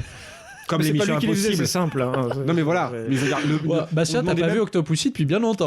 Attention, il bouge. À un moment, il court. À un moment, il saute. Donc, au bout d'un moment, on va plus croire. Puis même lui, il va se tuer parce qu'il ne veut pas déléguer, donc il va se tuer en tournage. Donc, il y a quelque chose aussi où, à un moment donné, il va falloir qu'il lui aussi accepte de lâcher cette place. Alors, je sais pas si c'est. C'est pas ce qu'il recherche au final. Est-ce qu'il recherche tester les limites du cinéma pour trouver le film qui... vous vous souvenez de ce projet, je sais pas où ça en est, l'avenir nous le dira, mais il devait tourner le premier film dans l'espace avec Doug Liman. Oui. Le réalisateur d'Edge of Tomorrow, c'est ça? Mais c'est pas d'ailleurs c'est bientôt, hein. C'est pas d'ailleurs pour Mission Impossible? Ah non, c'est pour un film à part, je crois. D'accord. Il me semble, hein, où il va accompagner SpaceX ou... Fast and Furious l'avait pas fait déjà. Hein? Bref, vous l'avez bien compris, un film Mission Impossible 2, un film clivant mais passionnant, grotesque, attachant, tout ce que vous voulez. Moi je vous remercie les gars, merci Bastien, merci Antoine pour merci à vous les gars. Merci à vous de m'avoir invité. Au plaisir, quoi. Et pour toute cette préparation aussi, c'est vraiment chouette de revoir des Missions Impossibles. Je sais pas quelle a été votre révélation un peu, mais c'est le 1, de revoir le 1. Ouais, moi aussi. Je crois que c'est revoir le 1, me rendre compte à quel point c'est un beau film. C'est vraiment très beau film, très bien réalisé. J'en avais une image j'avais vu très jeune, et en fait je me rends compte à quel point c'est. Et on se rend compte je connais mal de Palma. Pour en finir, quand même, la scène du puits, la scène la plus célèbre de toute la saga, l'une des scènes les plus célèbres du cinéma d'action américain. À quel point, cette scène simple a des enjeux tellement forts. Le fait de la faire sans son, ça raconte. Ça, c'est fantastique. Ce choix est fantastique. Voilà, enfin, oui, je vous rejoins. Le 1. Et puis à quel point cette séquence est un hommage dans chaque Mission Impossible. Donc à quel point c'est l'une des séquences. C'est le gun barrel de Mission Impossible, quoi. C'est ça, c'est une séquence qui est historique, légendaire dans l'histoire du cinéma. Tout le monde connaît cette séquence quasiment. C'est vraiment très, sans même avoir vu le film, le Tom Cruise suspendu comme ça, ça a marqué l'histoire du cinéma, quoi. C'est vraiment incroyable. En tout cas, c'est vraiment un voyage chouette à refaire. De revoir cette saga, de se reposer, de se dire, dès le premier, on est happé du coup, parce qu'on se dit, mais c'est incroyable, j'avais plus ce souvenir-là et tout. Et puis après, vous allez voyager parce que le 2, parce que il y a des propositions différentes quand même à chaque fois et très chouette, quoi. C'est vraiment du super blockbuster. Regardez Mission Impossible si c'est pas déjà fait, et surtout on a bien hâte de voir Top Gun Maverick pour voir où est-ce que nous emmène Day One direct Tom Cruise. Et voilà, je vous remercie les gars. Merci, on se retrouve très vite pour le Back Ridley Scott. Vous allez rester combien de temps à discuter là? Je comprends pas ce que vous faites. N'êtes-vous pas rassasiés? Ne vous êtes-vous pas assez divertis? C'est le Back Ridley Scott, ce jeu formidable que vous l'avez vu, a déjà un nom. Donc le but du Back Ridley Scott, c'est de relier la fabuleuse famille du cinéma, cette grande famille qu'est le cinéma. L'un de nous trois va dire aux autres, je le rappelle les règles, 2 personnalités du cinéma, acteurs, comédiens, comédiennes, etc., qui ont a priori sur le papier rien à voir, mais les relier par leur filmographie interposée à travers des tierces personnes. Est-ce que Antoine, tu es d'accord pour dire que c'est honneur à notre invité de nous mettre au défi? Ah mais parfaitement. Bastien, on y va, on t'écoute. Alors je vais vous demander de relier, on va rester dans la thématique du jour, Tom Cruise avec Louis de Funès. Oh, c'est beau ça. Alors, donc là pour le coup nous sommes, vu qu'il y a un invité, nous sommes travaillés en équipe. Hein. C'est un jeu coopératif, c'est la tendresse hein, avant tout. Alors, Tom Cruise. Alors, je sais pas ce que t'en penses Stéphane, mais le premier truc que j'ai envie de faire, c'est forcément d'aller lorgner du côté de la France. Parce qu'il faut vite, si on part de Tom Cruise du moins, il faut vite t'appeler sur Emmanuel Béard dans Mission Impossible 1. Oh, c'est tout à fait judicieux. Emmanuel Béard a joué avec Piccoli dans La Belle Noiseuse. Oui. Elle a joué avec Michel Serrault dans Nelly et Monsieur Arnaud, film de Sautet. Je confonds peut-être complètement. Pour le coup, mais on essaye de répertorier un peu les acteurs qui auraient pu croiser la route d'Emmanuel Béard. Du coup, de Louis de Funès en fait. Ou de Funès. Et du coup, à partir de là. Réfléchissons. De Funès, c'est pas évident. Alors, on va faire le chemin inverse. Tiens, on va partir de Funès. Essayer de relier à des acteurs qu'on connaît, avec lesquels les plus modernes il a tourné. Il a tourné avec Coluche. Il a tourné avec Coluche. Et Coluche a tourné avec... Oh bah on va trouver. Parce que Coluche, par exemple, il a tourné avec Thierry Lhermitte dans La femme de mon pote, de Bertrand Blier. On l'a. Thierry Lhermitte a tourné avec Eddie Mitchell dans La Totale. Eddie Mitchell a tourné avec Serrault. Dans Le Bonheur est dans le pré. Serrault a tourné avec Béard dans Béard. Donc, Nelly et Monsieur Arnaud, je crois. Nelly et Monsieur Arnaud. Béard a tourné avec Tom Cruise dans Mission Impossible. Alors l'itinéraire est complexe. Je pense que en vrai, si on cherche, il doit y avoir un Emmanuel Béard, Thierry Lhermitte. Ça doit exister ça dans un univers de cinéma français, c'est sûr. Voir un Emmanuel Béard, Isabelle Huppert par exemple. Moi, je l'ai pas un chemin très différent, donc. T'as pris un chemin très différent ? Ouais. Bon, écoute, on l'a trouvé. Je vais quand même vérifier. Grosso modo, c'était par où, toi ? Alors, je l'ai par Emmanuel Béard aussi, bien évidemment. Après, moi, je vous donne mon chemin direct ? Oui. Moi, je l'ai par Daniel Thompson, ensuite. C'est-à-dire que Emmanuel Béard a joué dans la première réalisation de Daniel Thompson. Ah ouais ? Oui, La Bûche. Ah, elle joue dans La Bûche, et Daniel Thompson, elle a coécrit Rabbi Jacob, ou pas du tout? Non, elle est scénariste de Rabbi Jacob, effectivement, mais déjà de La Grande Vadrouille. Sérieux? Ouais, elle a commencé super tôt. Elle a commencé super tôt. D'accord, putain, c'est ouf. D'accord. Et donc La Grande Vadrouille, entre autres, parce qu'il y en a plein. Donc moi, du coup, je suis rentré par le fait qu'elle soit un scénariste. Donc, mais vu qu'elle est aussi réelle, je me suis dit que ça pouvait rentrer dans le. Alors, il y avait un autre lien. Je vois qu'Emmanuel Béard dans Nelly et Monsieur Arnaud, a tourné avec Michael Lonsdale, ce qui joue dedans. Ah bah. Donc on a un lien Spielbergien. Tom Cruise a tourné avec Spielberg. Spielberg a fait Munich avec Michael Lonsdale. Michael Lonsdale a joué avec Emmanuel Béard dans Nelly et Monsieur Arnaud. Quoi. Oui, il joue dans Munich. Oui, mais le but c'était de relier pas avec Béard, mais avec. Ah, c'était avec, pardon Tom Cruise. De Funès. Tom Cruise de Funès. Ah ouais, putain, de Funès. Ah, je suis cuit, moi. Ah bah si, Bernatus, Michael Lonsdale, lui de Funès. Fantastique. Voilà.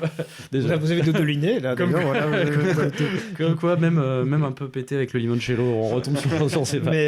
Non mais bravo, enfin, celui-là il était... Le limoncello traditionnel, partenaire officiel du bac Ridley Scott. Mais voilà, donc Tom Cruise et De Funès, c'est tout à fait possible, deux géants du cinéma. Magnifique. Voilà. On enchaîne. C'est à qui, toi, qui moi. Bastien, qui enchaîne? Haha. Qui le dit? Tu hésitais, donc c'est parti. tranche maintenant. Allez, c'est maintenant. Ça, Stéphane savait déjà, au moins il est sûr. Alors, moi, il peut être vite trouvé. Hein. Est-ce que vous connaissez une personne qui s'appelle Affida Turner? Ah, le nom, ça me dit quelque chose. D'accord, merde. En fait, est-ce que là, on a l'air un peu de con? Non, alors, non, au contraire, je pense que c'est plutôt sain d'esprit de ne pas connaître cette personne. C'est une ancienne candidate de télé-réalité française. Ah oui. Avec un afro. Exactement, afro, vit aux États-Unis, je crois. Je saurais pas ce qu'elle a fait. Bah alors, je vais vous donner juste ça parce que c'est un peu atypique, mais je vais vous demander de relier Affida Turner à Akira Kurosawa. Et ce lien existe. Alors, elle n'a pas, je crois pas qu'elle ait tourné dans des films. En revanche, je vais vous donner le premier truc parce que c'est un peu atypique, c'est une série. Elle a joué dans Esprit criminel. Est-ce que vous connaissez cette série? La série américaine, ouais. Ouais. Okay. Et dans Esprit criminel, il y a quand même des acteurs un peu connus. Je pense que vous pouvez trouver. Vous connaissez Esprit criminel? Là, je vous laisse. Moi, j'ai les indications. J'ai regardé quand c'est passé sur TF1, viteuf, mais foi.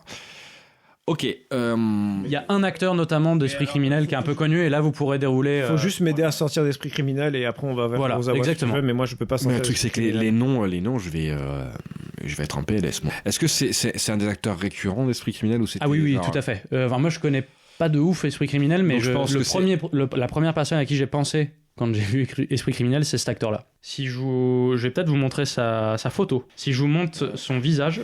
Est-ce que ça vous parle cet acteur? Mais je n'ai pas son nom. Du coup, je connais de la série, mais c'est coup dur. Non, mais il était compliqué. Alors, et donc c'est Joe Mantegna. Mais Joe Mantegna, il joue dans des films très connus. Tu vois Alors déjà, il joue pas dans le prénom. Alors je crois, en effet, peut-être c'est possible en tout cas. Je vais vérifier ça. Parle comme ça. Là, il est un petit peu âgé. Je vais essayer de vous trouver une photo jeune. Là, avec ton Affida Turner, tu m'as séché. Voilà. Est-ce qu'il joue dans Tanguy 2? Alors, il ne joue pas dans un... Là, le lien, moi, que j'ai, c'est pas dans un film français. Mais après, amusez-vous à trouver un lien. Je vous rappelle avec Akira Kurosawa. Non, mais ça, je veux bien, mais moi, je suis toujours pas sorti de... Cet homme-là. On dirait le parrain, ça. Ah, le mot est lâché. Le parrain 3? Le parrain 3. Très bien, ça progresse. Non, mais on avance. Donc, on peut dire, si c'est là, c'est... Donc Coppola. Donc, on peut partir du parrain 3 du tout à fait. Pour moi je vous Kurosawa. En tout cas moi sur mon lien il y a Coppola, Nicolas Cage a joué avec Kurosawa. Allez, c'est rideau. Personne suivante. Ah bon? Je l'ai pas le film. Après le film de Kurosawa, non mais je vous avais dit que cet itinéraire était compliqué. J'hésitais. Donc c'est Coppola. Ouais. Coppola, il a fait quelques films. Quelques-uns, ouais. Il y a les passages dans Apocalypse Now avec des Français. Est-ce qu'il n'y a pas un acteur connu français dans ce passage-là? Est-ce que le lien, c'est un acteur français pour retomber sur Kurosawa? C'est ça la question. Oui, en fait, moi j'ai une porte-sortie française pour Kurosawa. Pour Kurosawa, sérieux? Oui. En fait, je pense à Toshiro Mifune, qui a joué dans Les 7 Samouraïs, et peut-être même d'autres Kurosawa. C'est fort, ça. Et Toshiro Mifune a joué dans Grand Prix d'Oppenheimer, dans lequel il y a Yves Montand. Fabuleux. Donc, ça, c'est très fort. Là, je suis à partir d'Yves Montand, il faut juste aller jusqu'à Coppola. Ah, mais ça, c'est jouable, je pense. Bravo, déjà. Ouais, GG pour le final. Je n'avais pas cette route-là, et bravo d'avoir... parce que je t'avoue que je sèche un peu sur les quelques petits films américains de Kurosawa. Même si je pense que ce serait plus facile de passer par là, en fait. Mais C'était mon chemin. Bah ouais. Mais en effet, ils sont pas... Enfin, j'imagine que pour les fans de Kurosawa, c'est un crime de dire ça, mais c'est pas forcément les films les plus connus de sa filmographie. Non, mais on va y arriver. On va trouver une petite bricole. Donc toi, tu cherches Coppola. Vous étiez à Coppola, en gros. Coppola, Yves Montand. Yves Montand. T'as pas d'autres acteurs, mec, que Yves Montand dans c'est quoi, c'est dans Le Mans, dans Grand Prix? Il y a James... Ah, attends, James Garner. James Garner, je dis pas de bêtises, qui joue dans un des vieux dans Space Cowboys, notamment avec Eastwood. Tu nous confirmes qu'il y a James Garner dans Grand Prix ou pas? Je vous confirme qu'il y a James Garner dans Sergio Leone. Sergio Leone, tu repasses à De Niro. Oui, De Niro, oui. Il était une fois en Amérique, oui. Oui, il était une fois en Amérique, c'est bien ça. Et de Niro, t'es à Coppola. Ah ben voilà. Mais il faut juste confirmer James Garner dans Grand Prix. On peut demander à la tout à fait, c'est bon, je vous le confirme. Je confirme qu'il y a James Garner dans Grand Prix. Fantastique. Alors, me le refaire au propre, s'il vous plaît. Voilà, on récapitule le chemin quand même. À partir de qui, du coup? De comme vous voulez. Affida Turner. Affida Turner joue dans Esprit criminel avec Joe Mantegna. Mantegna, le parrain 3, on est sur Coppola. Robert De Niro. Robert De Niro, on était parti sur... j'ai déjà perdu. Sergio Leone. Sergio Leone, Clint Eastwood, Jack Garner. James Garner. James Garner. Grand Prix, Toshiro Mifune, Les 7 Samouraïs. Akira Kurosawa. Bravo messieurs, c'est fort. Longue grande famille du cinéma. Affida Turner et Akira Kurosawa, c'est possible. Et c'est beau quand les générations comme ça ne peuvent pas se croiser et au final se croisent. Tout à fait. Les talents aussi. Oui, c'est surtout ça. Mais c'est vrai. En termes d'espace, de temps, rien de collé. Tout est dilaté. On pourrait presque. Je pense qu'à peu près 7 Akira Kurosawa sur 10 viennent d'exploser dans leur tombe aussi, quoi. Oui. Dans tout le métavers, tout le multivers. Ah oui, non, là. Mais voilà. Eh ben écoutez, pour finir, ce sera le mien. Allez, c'est parti. Je pense que vous pouvez le trouver très facilement, mais il me tient à cœur, il me fait rire. Vous allez raccrocher 2 blonds, mais qui ont une différence de gabarit un peu notable. Bastien, Antoine, vous devez me relier Dolph Lundgren à Dave. Dave. Nice. Bah alors, Dave, j'ai pas de film dans quoi il joue. Dave. Si. Dave. Si, il y a une petite apparition. Ah bah oui, la Cité de la Peur. Bah voilà, il joue dans la Cité de la Peur. Oh bah ça va se faire, mec, ça va se faire tranquille. Parce que du coup, tu passes par Chabat. Dolph Lundgren. C'est bon, c'est bon, voilà. Si tu passes Chabat, mais ouais. Parce que Chabat, Dolph Lundgren, il a joué. Moi, je remonterais par Chabat pour arriver jusqu'à même. Ça me paraissait plus simple. Après, cinéma américain, il a joué dans La Nuit au musée, Chabat. Ouais, il a joué dans des Dupieux aussi.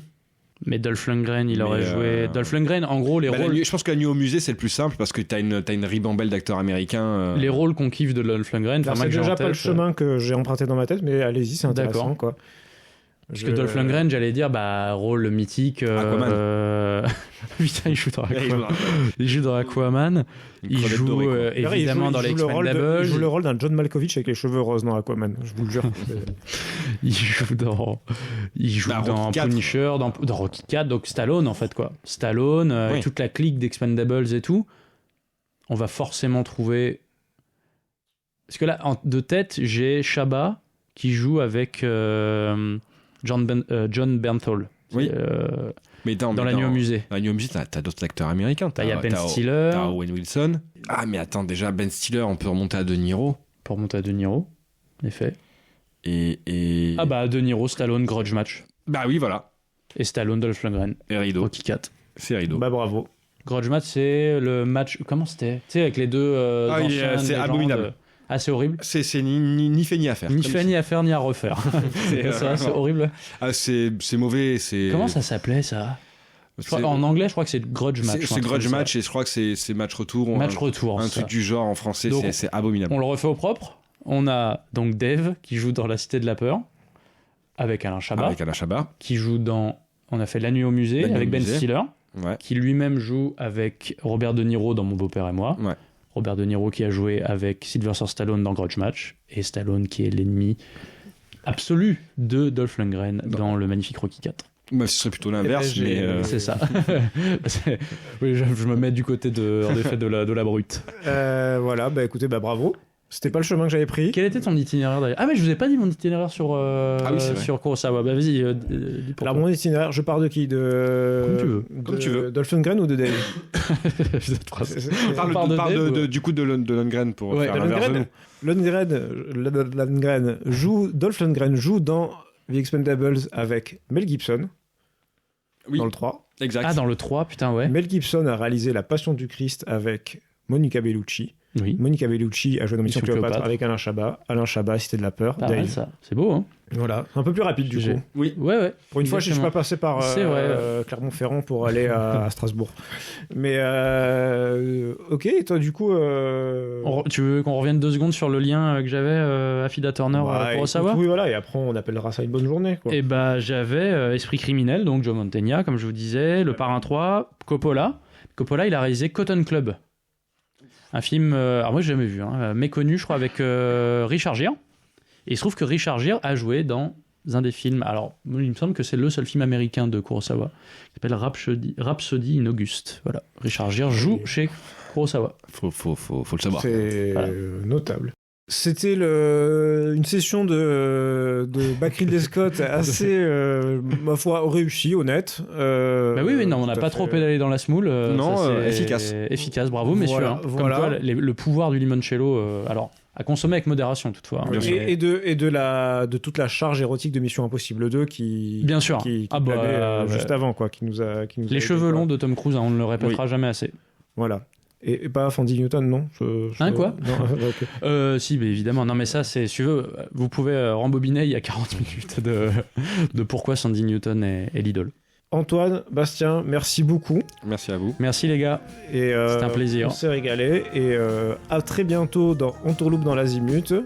Et puis, voilà, passez une bonne soirée et prenez soin de vous. Ou une bonne journée. À très vite, bisous.